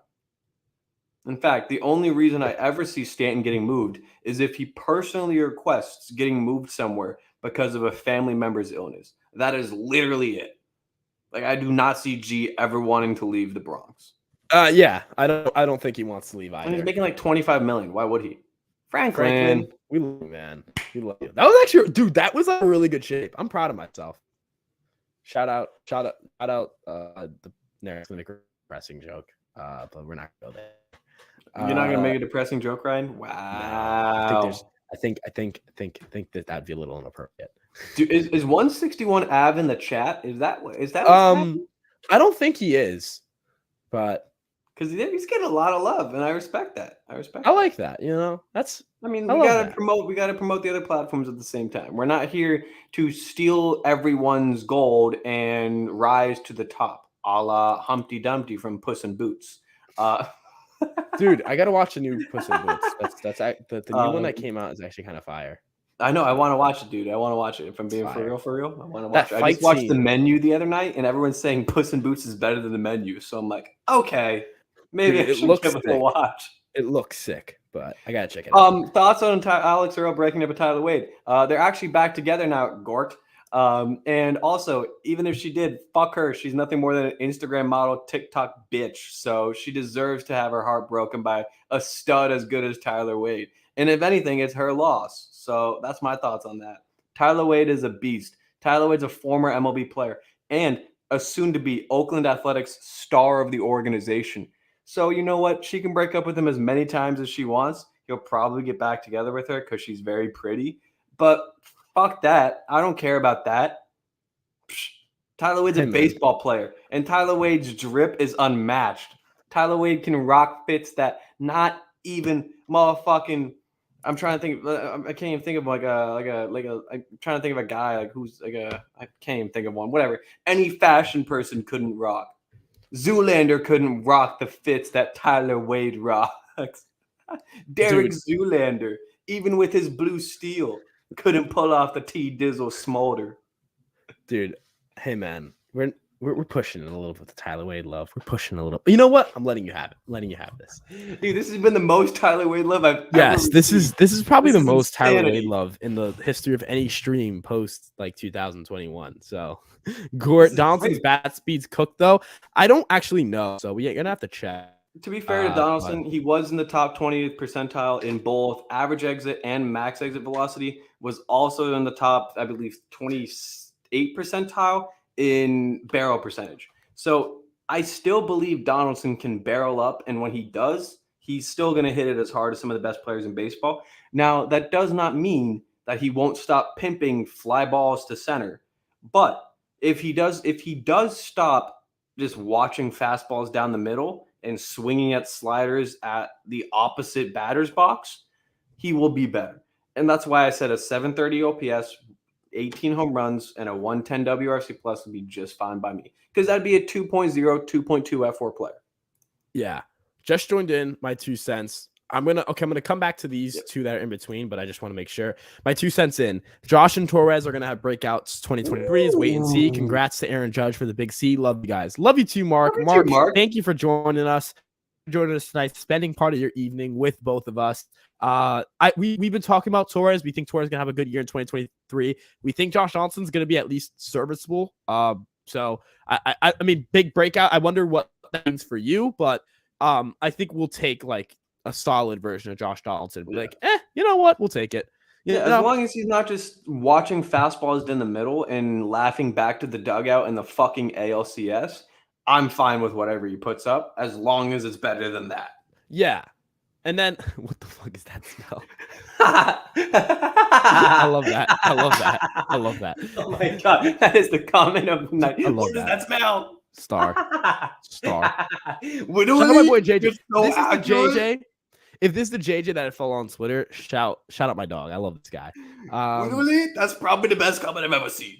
In Heyman's defense, he didn't say Aaron Judge signed with the Yankees. It was Arson Judge. I love that too. It was Arson Judge. Arson Judge is what we call respect the Hicks legend. RBW. Hicks RBW fucking sucked as an account. No, I'm sorry. no, you're not. Okay, yeah, that is the joke as well. But he also is saying respect the Hicks RBW. Like, oh yeah, no. If Hicks can bounce back, I will gladly. I said this in an episode that Alex and I did the other day.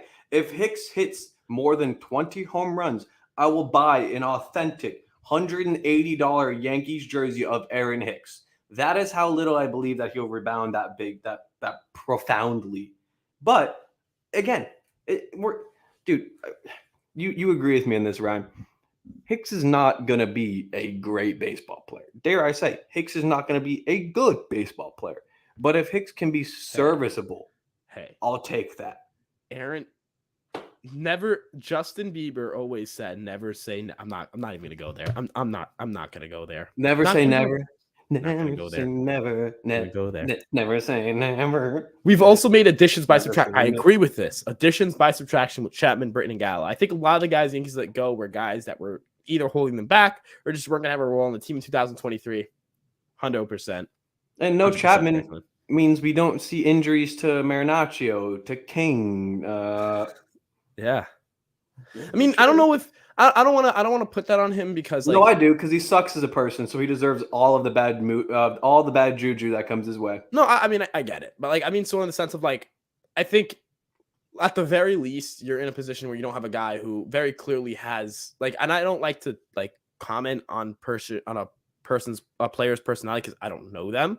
I don't know Aroldis Chapman. However, and I'm not even referring to the off the field issues. I'm referring to, the ego, right? There was clearly an ego issue. He didn't show up to the playoff camp. He didn't have a reasonable excuse. Right. First and of all, why do you need an excuse before the playoffs? It was clearly because he was upset that, he wasn't being used. Right. So because he wasn't good. If you were good, you'd be used. It's so simple. That's why I'm like, how fucking dumb are you? If you were good, you would have been used. He was upset that they didn't he was upset that they didn't guarantee him a postseason spot. That's ego. The tattoo thing, that's stupid. That's just a stupid reason to get hurt. The infection. That's stupid. Oh my God. I forgot about that entirely. But also I just want to say, shout out that tattoo artist though. Like you a real one. You're a real one. Yeah, Hoodie maybe okay. I remember Lord's work out there. Okay, I don't think there's anyone who hates Keep using dirty needles, my dude. Dude, Domingo a tattoo next. I think Hoodie Maven tweeted something where it was like, I'm glad that tattoo artist got my Venmo or something like that. Or maybe like DM'd me that. I remember reading that. I was fucking dying. I was moving into my apartment that weekend too. That was my first day up in college. Oh my God, dude. And it was an awful day. It was hot. Our apartment wasn't, our apartment was kind of in shambles because they like screwed over my pops. He thought it was a lot more advanced than it was in terms of its Bro, if they're fucking over the Garcia family. We had to build our own toilet. We're gonna bring Aroldis with us to talk to them. Dude, shout out my pops though. My pops like hard carried like that entire dude. If it wasn't for him, we wouldn't have like gotten through like our first semester of college. He helped us with so many. That man is just a fucking that dude is just a guy. Shout out Papa Garcia, baby. Shout out Papa Garcia. Got me into the Yankees. Shout out Papa Garcia. Come on, people. But I'm gonna get sentimental here. But but dude, that tattoo artist situation was fucking hilarious. But and again, like I said, if we can get Domingo set up with him for an appointment, that'd be awesome. Dude, we actually have to get Eddie. Domingo, how would you feel about a forehead tap from this dude? But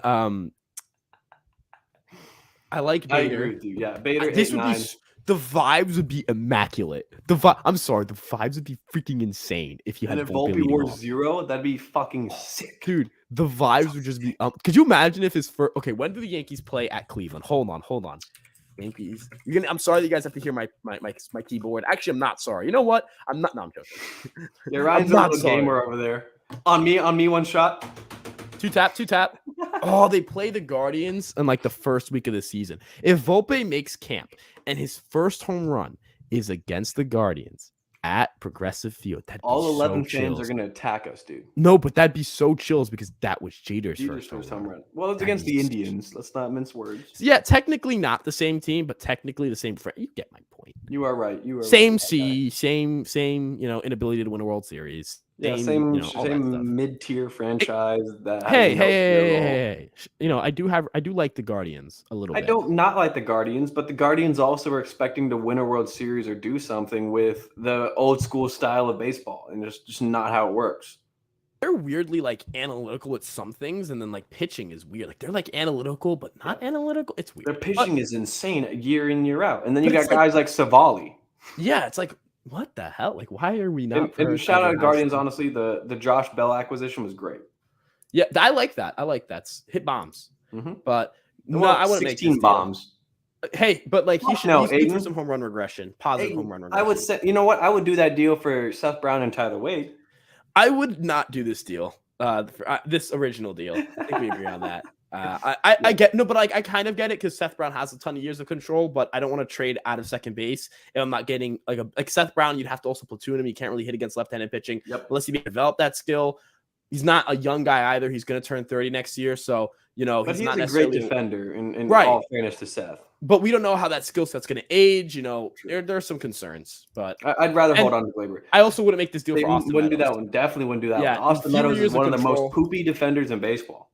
He's not actually in left field. He isn't like career-wise. He isn't awful, really? But I will say back that heavily.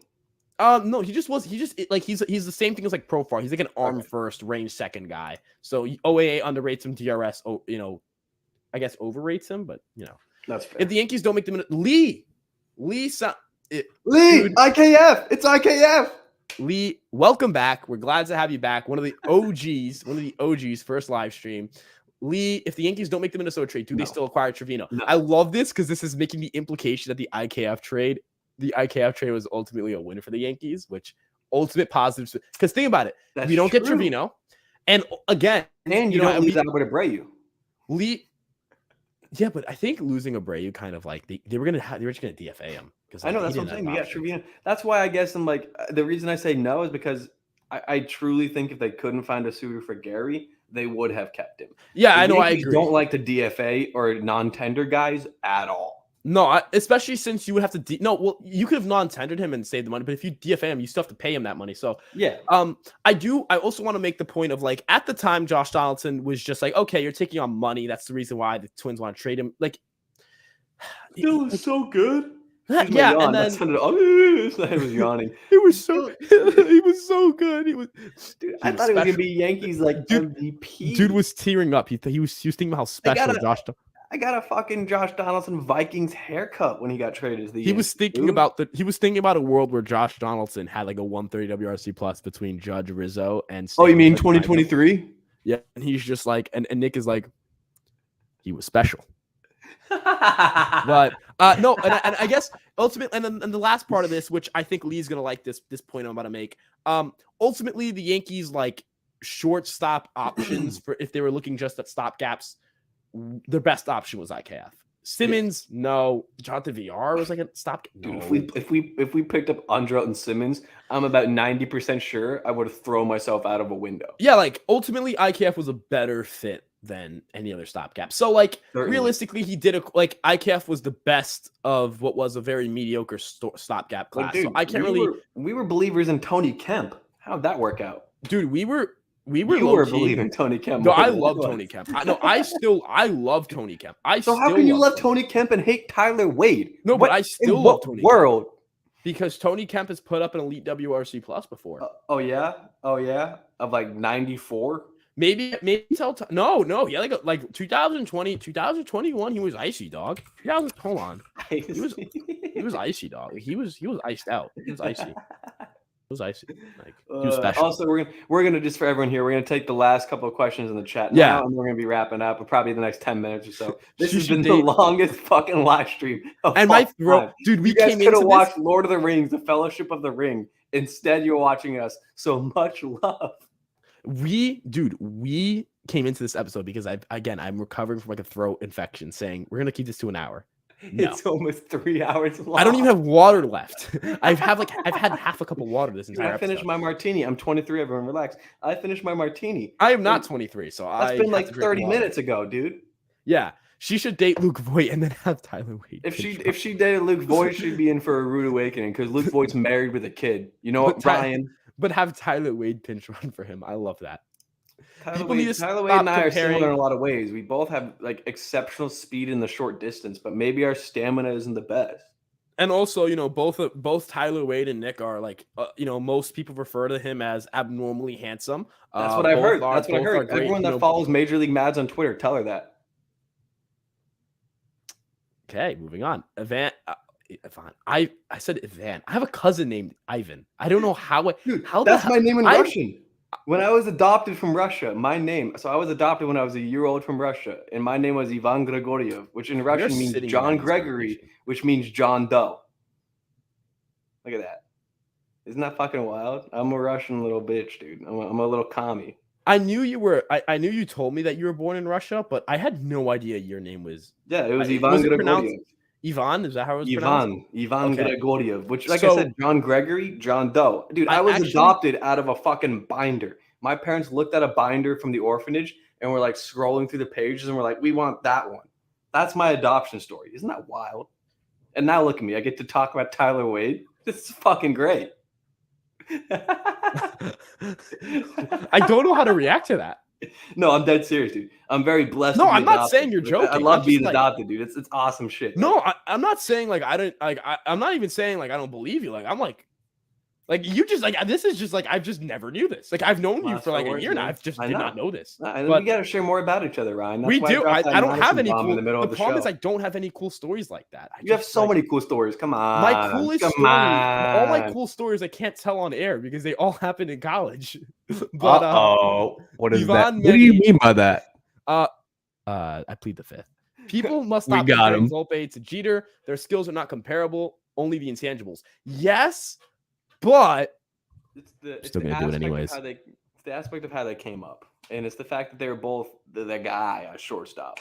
And I'm still gonna do it anyways because it's cool. Why not? Yeah. And then Volpe. Also, I saw this went viral a little while ago. Not gonna spend too much time on this, but there was a little Twitter war going around where it's like Volpe's a 120 WRC plus guy. Why are we hyping up? Jeter was a 119 WRC plus for his career, and he was one vote shy of a unanimous Hall of Famer. So if Volpe has even half the career of Jeter, which would be 10 years at 119 WRC plus, he will be retired in Monument Park. Yeah. I love Anthony Volpe. Yeah, awesome. Volpe can actually. So does Brendan Q. Another shout out for Brendan Q. I think this is his second one. No way, we have Anthony. Okay, we're taking the last question, so just drop. We're gonna blow through these. Volpe can play defense. Yeah. Why'd you come out like that, man? I only mentioned Jeter to dispel the absurdity of don't hit him lead off. He'll let himself and cry the corner. I agree. No, I agree. I think Peraza's a little different just because I don't think his tools necessarily translate as well as Volpe's do. And I think Volpe's just a better hitter. But I think Volpe can handle leading off. I will say this: you may disagree with me. I think Peraza has more upside in the power department. I don't think so because Volpe's hit Volpe's raw powers. I think they're similar, and then Volpe just pulls so many. Like his batted ball splits are so good, and he makes hitters, Ryan. And I mean Peraza does it too, but I'm popping my mic for some reason. And another factor of this is Volpe makes more contact, so that means he's gonna have more balls in play, so he'll probably end up with just more opportunities to hit home runs. Dude, I could be wrong. Volpe puts up an 832 OPS like Peraza did in his first 18 games. I'll be all aboard, dude. If he does that, he's leading off. No, if he does that, not only is he leading off, like he's probably like, assuming he does it over like with a good sample, like he's winning Rookie of the Year type stuff. Could be wrong. Would it be caught dead in Hicks jersey? Like I said, if he has 20 home runs, I'll get one. That's the only way. If Neither will I, Ivan. if Aaron Hicks has 21, narrative becomes the Yankees will switch hitting outfielder making $10 million a year. They hit 20 home runs, plays great defense, and he becomes a trade asset, or he's a pretty good Yankee. That's all I'm going to say. That'd be the greatest world in the world, one I want to live in. Dude, Ryan is not missing. You're not missing, dude. If he wear Hicks jerseys, everyone have to immediately shift over to the right. He's not missing tonight, man. He's not missing. He's shooting and he's not missing. He refuses to miss. Do you know, like, okay, I don't like Andrew Tate. Do you know the clip where it's like, he's like, and he stands there and he takes the bullet. Like that's how I'm describing. Top G clip. It just makes me laugh uncontrollably. I wish I could just share. Fucking delusional he is. If I shared my screen, it would ruin the format. So like it would like move us all over, and I don't know how to do that. So I'm not gonna do it. But I'm gonna figure out a way to like set up a live stream where we can share our screen, and I'm playing that clip. That clip is so funny because we like Top G here with us today. First question, Mr. Tate. What color is your Bugatti? But like, dude, that's how I'm describing Ryan, like in the group chat for the rest of my life. Elite stuff. Takes a bullet and he just stands there unfazed. Oh, At least we don't have to see that. Yes, I hated this so much. Yeah, dude, it was the worst. That clip of Altuve walking us off will never be etched out of my mind. The Brousseau walk off never etched out of my mind because of Chapman just smiling at it. And it's like, dude, maybe you should like go down like, fuck, I messed up. Instead of, ha ha ha, it happens. What do you mean it happens? Tattooed. I like that. I like that. They do missed a lot. Too, Marcus Valdez, he's definitely been in one of the streams before. He has. Marcus was in a last stream. He's an awesome guy. Welcome back. Love seeing you around, dude. I would love to trade for Mark Canha, but the Mets didn't get Correa, so I don't think they're in the market of trading Mark Canha. And they brought Tommy in Pham is not a full-time left fielder. Yeah, to be a fourth outfielder. You know, yeah, and Canha's really good. You know, he put up like a 130 WRC plus this year, right? I think they brought in Pham to be the enforcer, like a bouncer type. Yeah, like, he's you guys keep focusing on fantasy sports, and I'm gonna beat you silly. Do you remember the time where Carlos Santana tore up the Phillies clubhouse or like took out their PS4 because they were playing Fortnite when they're like on a losing streak? Do you remember that? Good. That's why he's a winner and he's on the Pirates now. Dude, I just vividly remember that story. But I don't remember that. I remember when Chris Sale ruined Wooster for no reason because he's. And do you remember when he cut up his jersey with the White Sox? Yeah, because he doesn't like the throwback. Yeah. Also, for all Red Sox fans watching our stream, look, you guys can be dog shit, so I can talk as much crap as I want on the Red Sox. Whoa. Red Sox can be a fifth place team in the AL East. I don't agree with that opinion. I know you think Baltimore's worse, but that's just because you don't believe in their rotation. We is a lot of people. That's twice as many people. I will gladly take all the shit in the world from the Red Sox fans. I'm gonna just take from shit Fireside Yankees. I chirp back occasionally when it's in my best interest. And with Red Sox fans, it's easy to because your team's ass. Justin Turner's cleanup, Bobby Dalbec, Tristan Casas, a rookie. Oh, okay. Curtis Ramsey just got here. What are your thoughts on the Yankees keeping tabs on Profar? First off, thank you for joining us. Love to have you, dude. Sadly, we're near the end, but appreciate you, man. We keep saying towards the end, then you look up and we've been here for 21 minutes. Well, it's fine. I'm okay with Ryan. This. I'm okay with this. We're gonna have a 4-hour live stream, and you're gonna be like, tomorrow I'm gonna have to take cough drops and I'm gonna take so much ibuprofen after I'm done with this. What a just dog. Got here. What are your thoughts Ryan on Garcia? Dog. Aaron Hicks? Dog. Josh Donaldson? Dog. Yeah, I mean, we talked about this before, but if you want to rewind to get kind of a more in-depth thing, you can. It was more towards the beginning, but to give us give you our summarized thoughts. Profar, we think he's a good player. We think he's someone who would help the Yankees in left field. It gives Cabrera the ability to be the utility guy, play 5 different positions, 5 days of the week. And the other 2 days, either he's sitting or maybe he's playing an extra game or two because a certain guy's out or struggling. He can play all over the field. So you want him to be able to do that. Profar gives you a steady left field. You can put in left field every other day. Not every day, every other day, every day. Cabrera can get some time in left field as well. Can move Profar to right field if you need to. If Bader goes down with injury. And you need to give, and you feel like Cabrera might be the better defensive left fielder, who knows? And Judge moves to center, whatever that may be, or God forbid Judge goes down with injury, right? You have an outfield that can play both positions. Profar played pretty well at first base before in his career, so if Rizzo needs a day off, you can put him there. There's just get versatile. That's really the situation. No, I like the Profar signing. Both haven't won a ring since Harry Truman was president. And you know why a lot of Cleveland fans favorite. That's why a lot of local Ohio natives favorite president is Harry Truman. Yeah, Yeah. So I've heard. Speaking of Ohio, I want to be at Progressive Field if Volpe makes his debut. I did know this. He lives in Ohio, and he's born in Long Island. That's why the Y. There we go. It's you live in Ohio, huh? Ooh. So that would be pretty cool if you went to Progressive Field to see Anthony Volpe. It would be super thoughts sick. on trading for Yelich and a good pitcher to make up for the contract? Only if Milwaukee eats 90% of his contract. It's more just that long term. Even then, I don't care if they could give us Brandon Woodruff, and I would not eat. Dude, Christian Yelich, have you seen his contract, Ryan? No, He's set to make. Dude, he is set to make $2 million a year until 2042 after 2029. So for 13 years after that, he's going to make $2 million a year. Yeah, but I think the Brewers. I think the Brewers still have to pay the deferred money. I don't think that transfers to the Yankees. Yeah. That's how the Scherzer deal works. Yeah, the original Scherzer contract. But even then, a lot of it, dude. He's making like $20 million a year for the next 8 years. Yeah, and then you also have to put him in Yankee Stadium left field, and then he doesn't pull fly ball, so you wouldn't really get the boost you're looking for in right field over the wall. That's a long-term commitment that'll hamper the Yankees' ability to make other long-term commitments. Think, Luis Severino, if he has a big year. Contract, dude. I'll do it if they use contract. And then Woodruff, yes, you're getting Woodruff, but Woodruff's a free agent, I believe, in 2 years. Can you really extend Woodruff after you give Yelich that money? And then, you're thinking, Volpe, Peraza, that Yelich deal doesn't expire when those guys hit free agency, most likely. So that's a tough conundrum. So, I think it's not going to happen. And I also think that, it would take a lot for me to be on board with the idea. Tyler Wade and Nick, neither one of you are allowed in the Yankee club. Well, I've actually heard otherwise. I've got it on good authority that I have received what we call VIP platinum status for this season, which means that I'm allowed to chauffeur Ron Marinaccio around wherever he wants to go.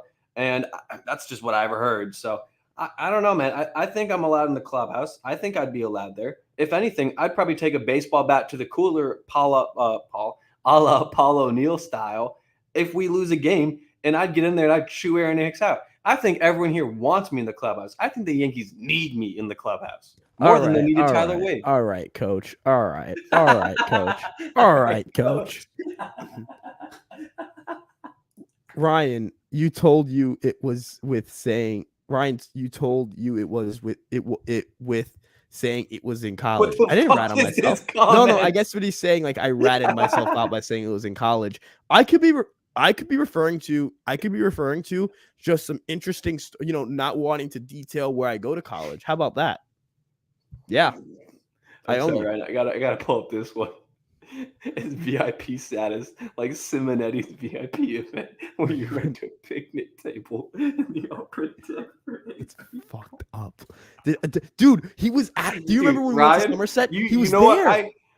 But Simonetti also sucks. No, but you remember, we do not follow Simonetti on Twitter because he's just a douche and he has some terrible takes. And then that whole NYY News TV show where they were just shitting on Nestor Cortez was so out of pocket and completely wrong that we just disassociated with all of their creators. But no, it is not like that. If anything, it's a red carpet rolled out for your boy, so I could be escorted in like a king. Yeah. I would be treated like Ragnar Lothbrok was in fucking Kattegat by the Vikings. And I am 6'2", and I'm on my way to throwing 90 miles an hour. You, Ryan. This is okay. Michael Caputo. I feel like I've seen this name before. I have as well. I'm wrong. Maybe I saw it on Twitter. Maybe it's in the live stream. But Michael, thank you for joining us a little bit towards the end. We say towards the end. We're no one else comment. Please, for the love of God, no one has more questions. No, keep commenting. But we will. Aiden's kind of like us. He said good night and he's still commenting. I love Aiden. I love Aiden so much. Yeah, Aiden said, "Love the dedication of a 24-hour stream." The Yankees have made no improvements in their lineup. Same old washed-up lineup. The Yankees added Rodon, but how's it up the offense to help this team win a World Series? I think we talked about this, but Carlos Rodon's really good. Aaron Judge is really good. They need to bring back Aaron Judge. They need to bring back Anthony Rizzo. Carlos Rodon's really good. And the Yankees aren't old because they are adding a lot of rookies. So I'm pretty confident. Young? Isn't Tyler Wade 27? No, we're not doing this. We're not doing this. Jeter dominated, hitting 300 in every level. Volpe hasn't shown anything yet. Volpe has shown the pieces to be great, though. While true, Anthony Volpe and Derek Jeter were both first-round picks drafted out of high school who both really love the Yankees as kids, and they're both shortstops. So I'm going to have to ask you to stop bringing up numbers and just go with the vibes. Yeah, we love stats when it benefits us. Yeah, no, but in all seriousness, I don't think you can expect Anthony Volpe to end up being like one of the 10 best shortstops to ever play baseball. But like the vibes, it's just the vibes. We're just talking about the vibes here. The vibes. Fair enough. The Yanks definitely won't win a World Series in 23. Sorry, but you're not winning a lot with Donaldson. Are you an Astros fan? What is this? Torres, Rizzo, Stan, DJ LeMay. These are What good is this? baseball players, dog. I think DJ could be an MVP candidate. I mean, okay, I think that's Dude, DJ before August was on track like, for 5 or 6 F4 yeah, and was on track for like an 880 OPS. With elite defense at 3 positions. I don't think you can expect a 135 WRC plus your median outcome. So that's like your ceiling. I think that was like ceiling outcome or close to it. And that's if DJ still not going to win 135 MVP. WRC plus, he still won't win MVP. Be a 5-6 F4 player. And probably still won't win MVP. All right, Ryan, you know what? Go ahead and shoot my praise some more. There are just very throw up on it, why don't you? There are just like very few guys with that level. But no, yeah, Rizzo and Stanton and Torres, what is this? And these are good players. These are good players. The Yankees love you, dude, but these are good players. You won't win a World Series with everyone but Judge. I have never seen this clip because I only see like the Andrew Tate things that are like making fun of him. Yeah, I only see Andrew Tate content that I'm not wanting to see. Like, he's just all over Twitter and TikTok and shit that I can't help but see him. Gotta do the pose. My hairline is awful. You know what? Honestly, what? Oh my God. Why is it that they doubt the people that don't have money? Because they quit on themselves. They're not working hard enough. They don't have a Bugatti and a Lamborghini in their garage. And that's why they're not making money. You and me both, Yvonne. I hope you're wrong, Michael. Sorry. They don't have a World Series team. They need a third baseman, shortstop, and left fielder. They have a third baseman. That's DJ LeMahieu. They have a shortstop, Oswald Peraza. Or Anthony and they have a left fielder, Tyler Wade on the Oakland. No, they have internal options. They may get someone else. We ran through it a ton, dude. It's the Yankees are gonna have a weak spot regardless. You know, dude, Hung-Jo Lee in 24. Yes, dude. Yes, this dude's like 24. He's a superstar, and he's like the best player in Korea. I love him. He's left-handed. Really? Love him. I'm not gonna lie. I looked up Hung-Jo Lee, and the only thing that came up was chick on Facebook. Oh, because you have to type in Fangraphs, and also like I believe in Korea, your last name, like what Fangraphs put as your last name, goes first. So yeah. Gotcha. Jung Ho Lee. Thank you. Yeah, look at dude. He's a beast. I became a Yankee fan when I was 6 years old. I got hit with a slipper from my grandfather when I cheated for a Red Sox home run against That's what we call a great gam, Mark. I can't. Okay. Want to clarify? Hey, guys. Clarify. I don't support people throwing slippers at their kids, but it's a fucking funny story. It's a great story. Gam taught you right, Mark. Gam knew. Hey. I want him to enjoy life when he grows up. This is a great. I'm starring this too. This deserves a star. This deserves great comment again. Yeah, I used to be on Simonetti's channel, Mr. Free Speech, telling me what jokes I'm allowed to make on the channel. They paid me nothing. I decided to quit and start making fun of him publicly. Good stuff, Ryan. That's great stuff, dude. I love that so much. Not a fan of him at all. Let's play some Fortnite or some FIFA. Once we get our video game channel rolling in a couple of months, we'll definitely gonna be down for that, Aiden. Yeah, no, I don't. The problem is just that, like, I'm not good at Fortnite, and I don't have FIFA. Ryan, I'll teach you. Fortnite, it's 80% boss now, anyways, and FIFA's such an ass game. You don't need to be good at it. You just need to but I just don't have the game. Like, I don't have the game. I'll get you FIFA. Don't worry. All right, now I gotta show this one. I mean, in NYY News TV, of course, playing devil's advocate here. Defense. No one thought Cortez was going to be a top. However, in our defense, he said this in, I believe, the middle of the season, like after 2 months or 3 months. Not even just that. Like, and Cortez was really good after 2021. So I thought he was going to be really good. He was a dominant beast in 2021. So I believed in him fully 2022. Yeah. They just were shitting on him left and right, saying that they thought he was fucking awful and terrible. So, and it wasn't just like making, like saying like he's not a starter. They like, saying like he's a mascot. He's a fucking, like they hated him. I think, and I'm not going to get in too much into that because we kind of already, I don't want to get into it either. We're getting our jabs in already. We touch on everything, baby. We touch on everything. I will say, even like I didn't think I wanted the Yankees to get a starter and have Cortez in the bullpen and be a 6th starter, but I didn't hate Nestor Cortez. I love Nestor Cortez. How could you not? I was wrong, and that's okay. Him? Yeah, he's like the I most just think likable guy on this team outside of Trevino, Rizzi, and Judge. If anything, he's probably more likable than some of those guys. Like, look, I'm not using this comment to like put you on blast, Mike. I'm using this comment for positive reasons. Don't worry, buddy. I love you. Right? But he's saying this team's not a World Series caliber team, so you're going to rely on rookies to save the season. I mean, I don't think that we're going to rely on rookies. I think rookies are just going to help the Yankees. And I think, and betting odds, projections, the Yankees are a World Series caliber team. But I'm not a hater. I'm actually a big fan. I just don't like this team. Sorry. It's an opinion. It's an opinion. You're allowed to have an opinion. Right? You can be a Yankee fan. This is not crossing the territory of not being a fan. This is crossing the territory of, hey, maybe you're more of a pessimistic guy, but there is a no, this guy's a loser. I hate this guy. Like I'm not gonna say he's a loser, Ryan. Thoughts on James Wood? Elite prospect. Elite prospect. In fact, the fact that they did that little poll on MLB.com or Pipeline, where they asked executives to rate prospects or whatever, and he had 0 votes for best hitter is absolute blasphemy. James Wood is going to be a star. Absolutely. Big fan. Anthony Nationals got a good one. Anthony Rizzo has been getting so much disrespect on first baseman list. He's been a borderline top 5 first baseman. He's really good. I don't know if I agree with that, but he's probably top 10 for sure, for shizzle. We want to clarify the Tyler Wade thing was Tyler Wade's never coming back. Yeah, Michael, we're having fun. Tyler Wade's just one of my favorite players. Like he's not coming back, don't worry. And I know he's not very good. Don't worry. But he's not very good, but he is very good looking. Nick is a big fan, but yeah. Right, like you pipe down. Astros won the World Series with Martin Maldonado. We can win with Josh Nomurki. Also, they had Yuli Gurriel starting, and he had like a 71. And Chas McCormick bat 2,000 against us. They had bad players starting and won the World Series. Like that just happened. Like every team has players who underperform, who aren't that great, and they really don't find a better replacement. Or maybe like Martin Maldonado is just like an interesting case that the pitching staff really likes him. So yeah, Ryan Beck. I remember you weren't you on? Yes, he was on Submitted. He talked about that already.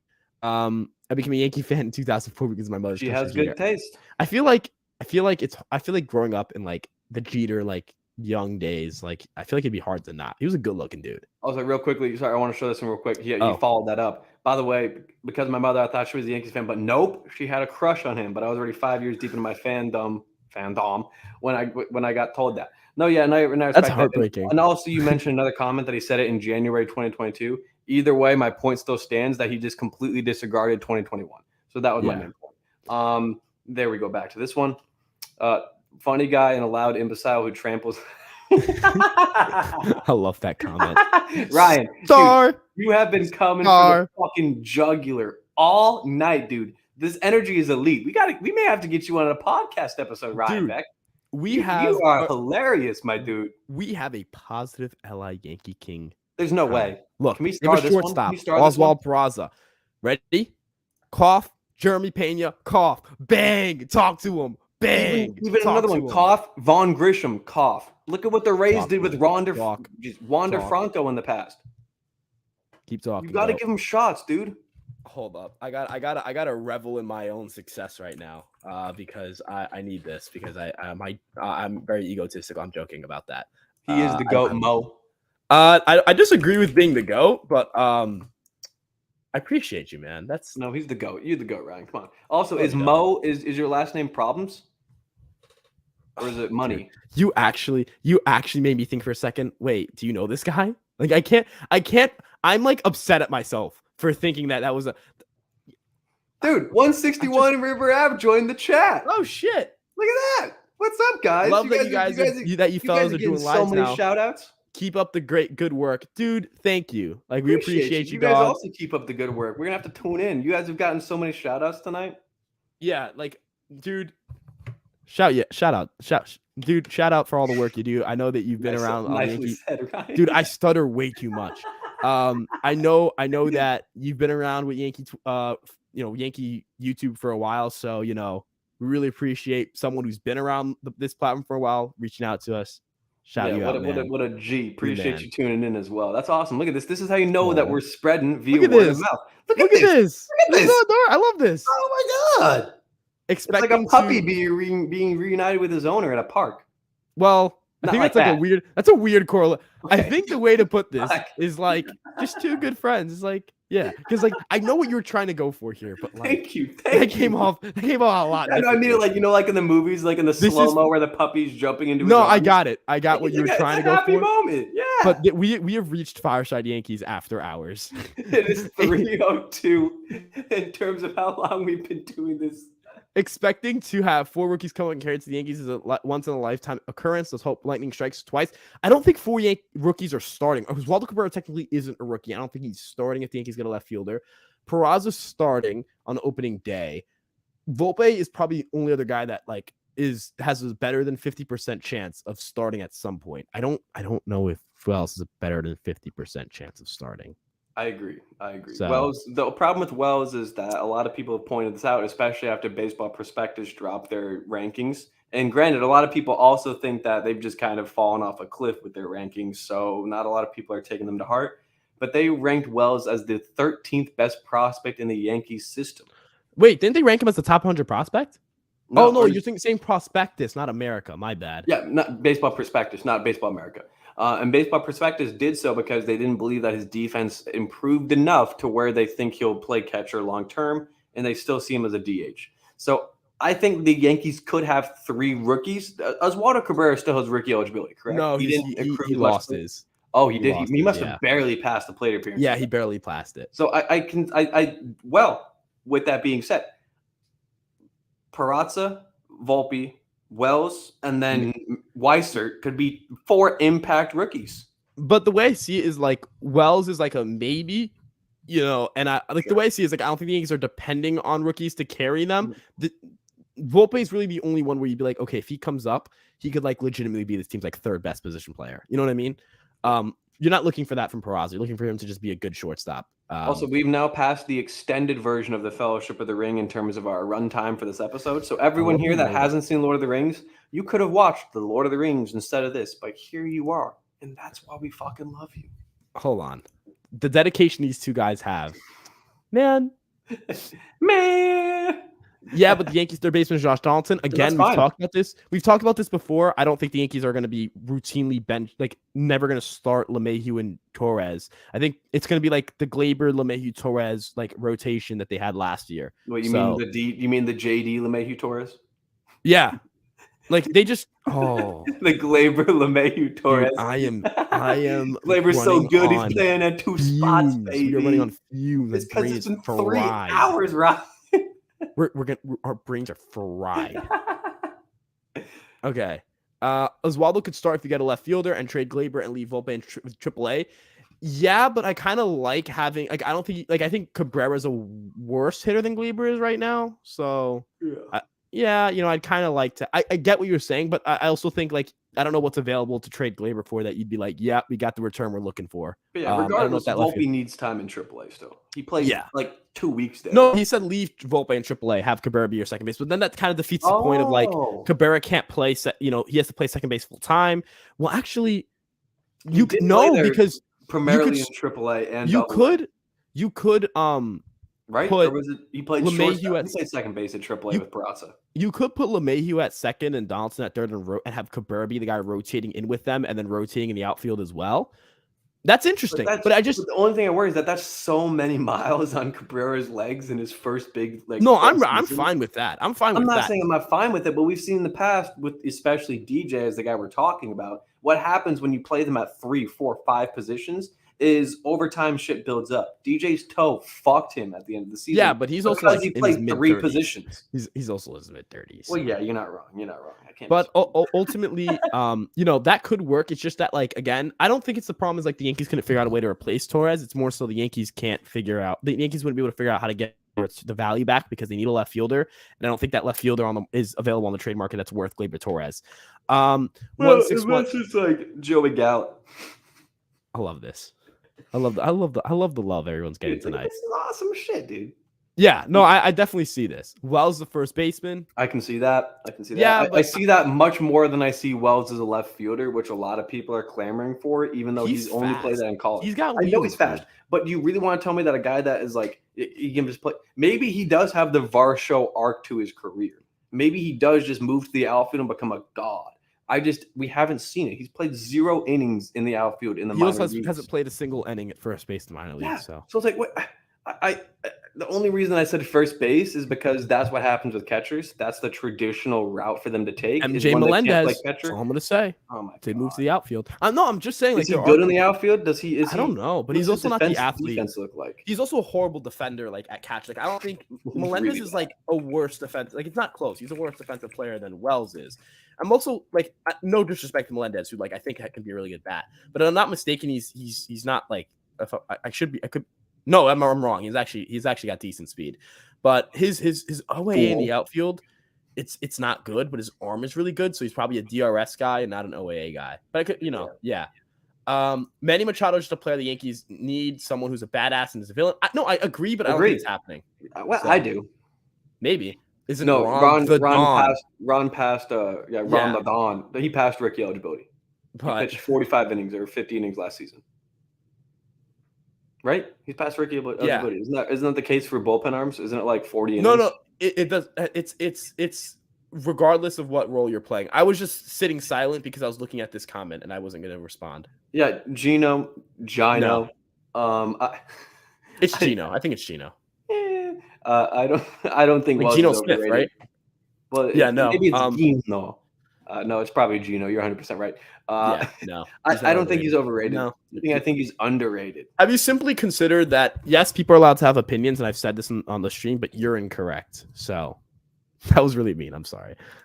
The Yankees have only played Wells at catcher and DH, so you only assume yeah, I agree with this. Yeah. He's kind of a catcher until he's not a catcher. So and DH seems like a lot of excuse me. Positivity. Look at this. Oh, so we actually are going to have to say positivity. We're going to play for us. How is that positivity? Okay. Send in your last questions because we're actually going to like speed. Yeah, dude, I'm yawning over here, and I'm usually like, "You're going to die, Mr. Stamina."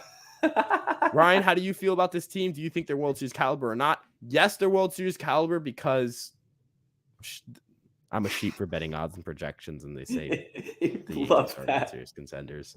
Look, I'm sorry. I'm going to let $1 billion industry influence my opinions on a team more than I'm going to let more than I'm going to let Astros lover 668 tell me about how he feels about the Yankees. I'm sorry. I'm not saying you're not a Yankees fan. I'm not saying you're an Astros fan and not a Yankees fan. I'm just telling you I'm not letting the public influence my opinion.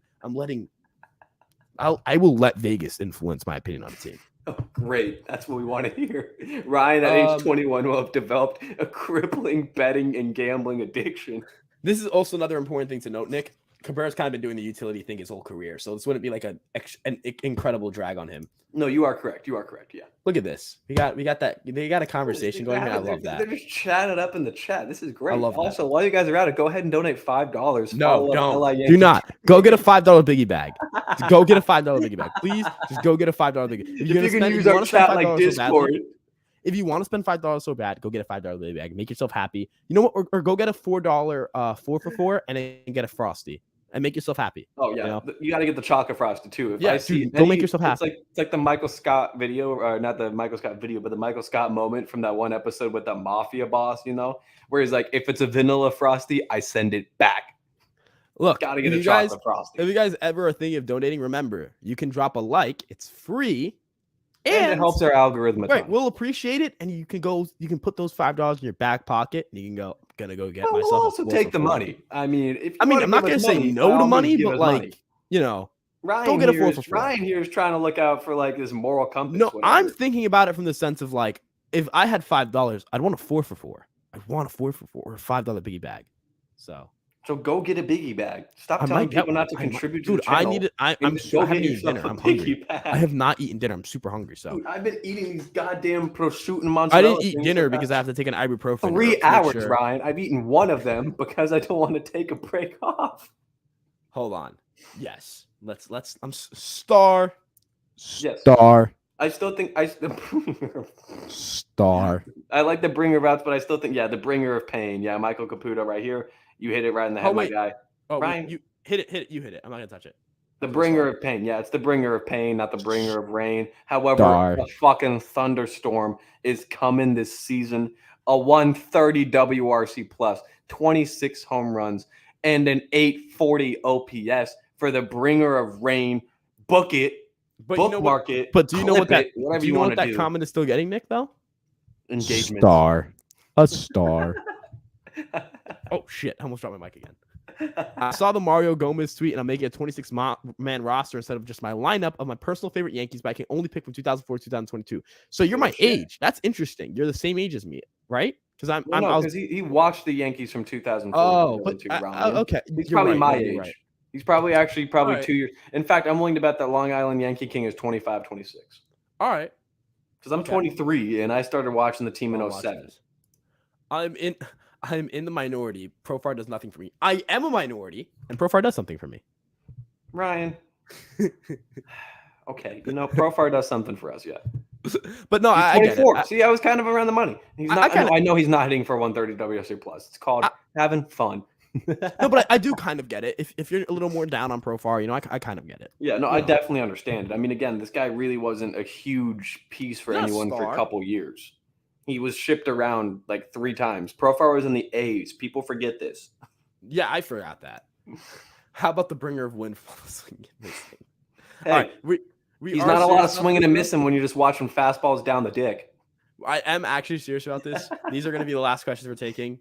Yeah, okay. we got to wrap it up, boys. We are exhausted. We said this at 2:40 minutes into this, and we ran this for 33 more minutes. I love it. I can't wait till we talk to our boy Alex Wilson, who also is working with the ESM. I can't wait till we talk to him. Oh shit! We got an invite from 161 River Ave. I can't join Saturday because I'm moving up to college Saturday, unfortunately. So I'm not going to be able to join you guys. But Nick, if you'd like to go on, I don't know if you're doing anything Saturday night. I'll go ahead and toss my hat in the ring right now as a yes. But in the future, I'd be down to come on. I got to move up that day, so I just gave away that I go up. Not going to say more. Yeah, Ryan, what's going on here? No, I've been a Yankee fan since '95. Beast, Michael. You know what? I kind of get why he's kind of upset. Because, like, if you grow up and your first teams you watch are in 95, 96, 97, 98, I get it. I kind of get it. Yeah. No, and that makes sense. You've seen nothing but success for the first couple of years of watching the Yankee fan since 84. Damn, you got to watch. What a beast. You have to watch the 80s Yankees. It's rough. Yeah, that was rough. However, you got to see the season in which Yogi Berra coached 16 games. That's awesome. Hold on. Ready? Star. Wait. Am I reading this correctly? Star. We are starring that. This is love, dude. This is great. I'm not a minority, but I see a lot of Luther Vandross and Brian McKnight. I also have 20 pairs of Jordans. So I'm invited to the barbecue. I'm Dominican. I've got 20 pairs of Jordans. Does that mean I'm a minority? Is that no? We don't. Brian I'm Dominican. No. No. I wasn't saying no to you. I was like, because you said invite Vard to the barbecue. We don't do like barbecues. We like get we're more like I'm more of an empanada type of guy. Like if you want to go get empanadas, like I'm down. Like I don't even think you have to be like, I'm like, dude, I don't care. I'll take anyone to get an empanada. I love empanadas. Like empanadas are so good. I want to spread the love of empanada. Everyone should know what a good chicken empanada tastes like. I'm gonna. Should I get an empanada? Oh. Brian, are you need to get off here soon. You are starving. Okay, no, but congrats to you, man. Any Saturday night you like. Yo, Ryan, I watched Dominican Lou on SNL beat that. I guess I could say I can beat that because I'm ethnically Dominican. I guess that's my only that's my one up. I'm ethnically Dominican. Oh man. And then I've been a fan since getting hit with a slipper. Star. I'm just gonna yell by the way, every time I yell star, I'm starring your comment. I don't know if it pops up here, but in our thing, we can look at all the starred comments, and I don't think it actually does anything other than just reminds us that they're there so we can talk about them during the show, but it's freaking hilarious.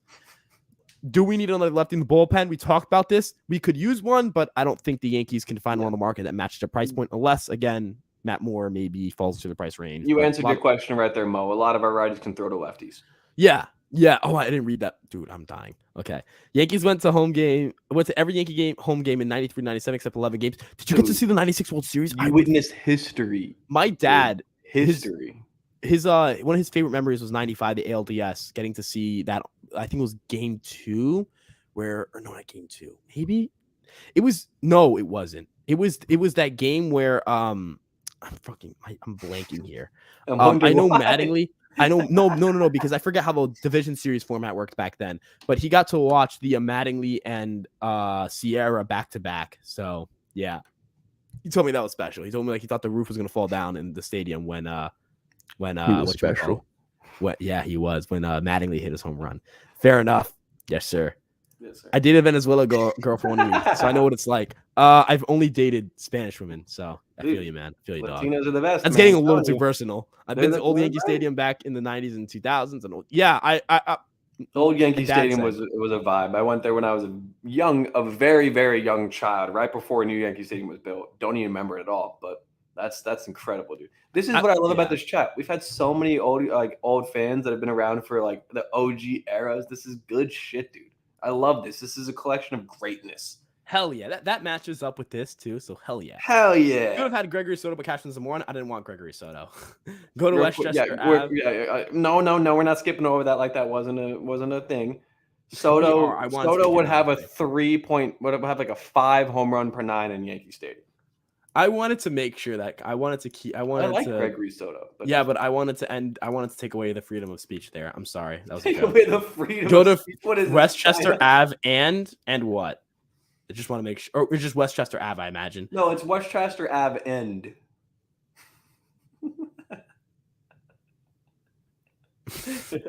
My favorite moment in '96 was when the Yankees won the World Series because it was an 18-year drought. That later home run's insane. Still crazy.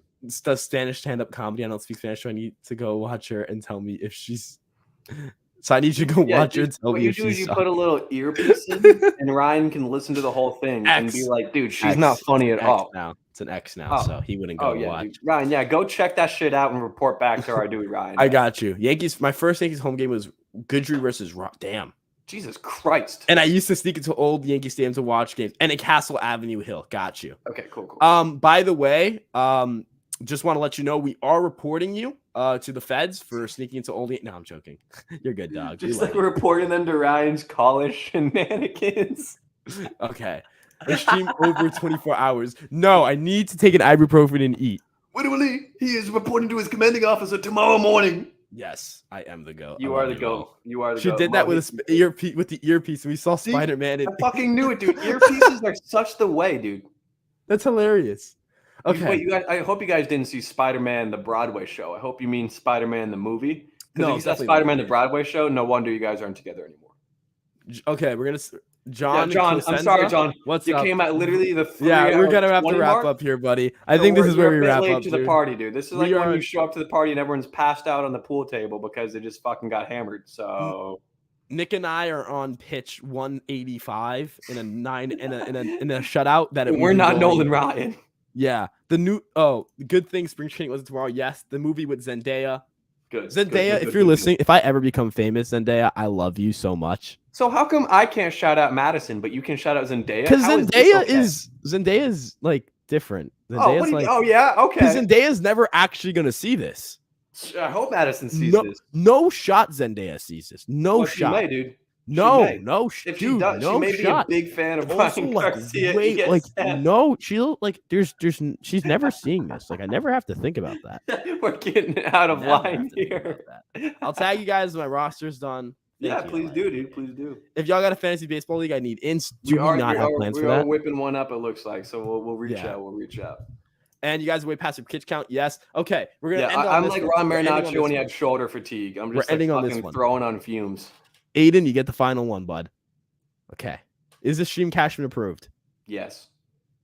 I was gonna say no, but maybe. What do you mean no? Do you think Brian Cashman would love us? Do you think Brian Cashman? You see that's where I'm like, do you think Brian Cashman would like us? Like, do you think Brian Cashman would like look at me and like be like, yeah? Yeah, dude, I guarantee you, we're like, yo, Brian, you should definitely check out our podcast and be the meme of him laying down. Like, if I was Brian Cashman, like if I was Brian Cashman and I had to hear Ryan Garcia ESM talk, like I'd be like, dude, this guy's a fucking idiot. Please never start. Okay, we're gonna look. We love we love all the content creators out there for the most part, except for NYO News TV. We love all the content creators out there except for those guys. Talking Yanks, talking baseball, they're getting their bag, their shit with Manscaped and Roman and everything. I got to give them credit. And they came up with the Hardwood Award because of it. So got to give those guys credit. They inspired me when I was younger to get into what I'm doing now. So nothing but love for all that shit. And hey, we may become sellouts. I'm not going to sit here and tell you we're not. If Manscaped gives us $10 million to promote their new fucking hedge trimmer 3000 that's just super soft and precise, I will definitely do that. So everyone go get your new head. And I will say this, though. I do like the idea. I would kind of like my facial hair situation isn't great. I kind of like some high quality free razors. So I would, if Manscaped would love to. Yeah, see, we're not endorsed by Manscaped. Don't worry. Okay. Yankees y más disciplinas deportivas. Come on, Let's Ryan. go Yankees. You're literally Dominican. Let's go Yankees. It doesn't mean I know how to speak Spanish. Cashman, would you sign a TPO? Would you TPO a minor league contract? Would sign to a TPO to a minor league contract he does to everyone? What does TPO mean? No, he just spelled it wrong. I'm Italian, by the way, from New York. Good night, Aiden. Love you. Let's go Yankees. Good night, fellas. Red Sox Amen. suck. Red Sox suck, baby. Good night. Altuve sucks to you. And then, hey, everybody, are you too stupid to shave yourself? Like giving yourself an accidental vasectomy? Manscaped star. And that's we're ending on that one. Okay. Thank you guys so much for checking us out. God bless everyone. Thank you guys so much for checking us out. We love you guys so much. This was a ton of fun. Jesus Christ. We're gonna keep doing these for the foreseeable future because we may need to take a couple of days off to the next one. I will say that. We gotta make if we want to do one, we should do one before Saturday because I have to leave and I don't want to like make it too long. And I got my date with River with give me a second. 161 River Ave. Yeah, 161 River Ave. I got my date with them at 9:30 on Saturdays. So hopefully that means 9:30 p.m. and not 9:30 a.m. Because if it's 9:30 a.m. it's like the Mbappe meme. I will not be there no matter what.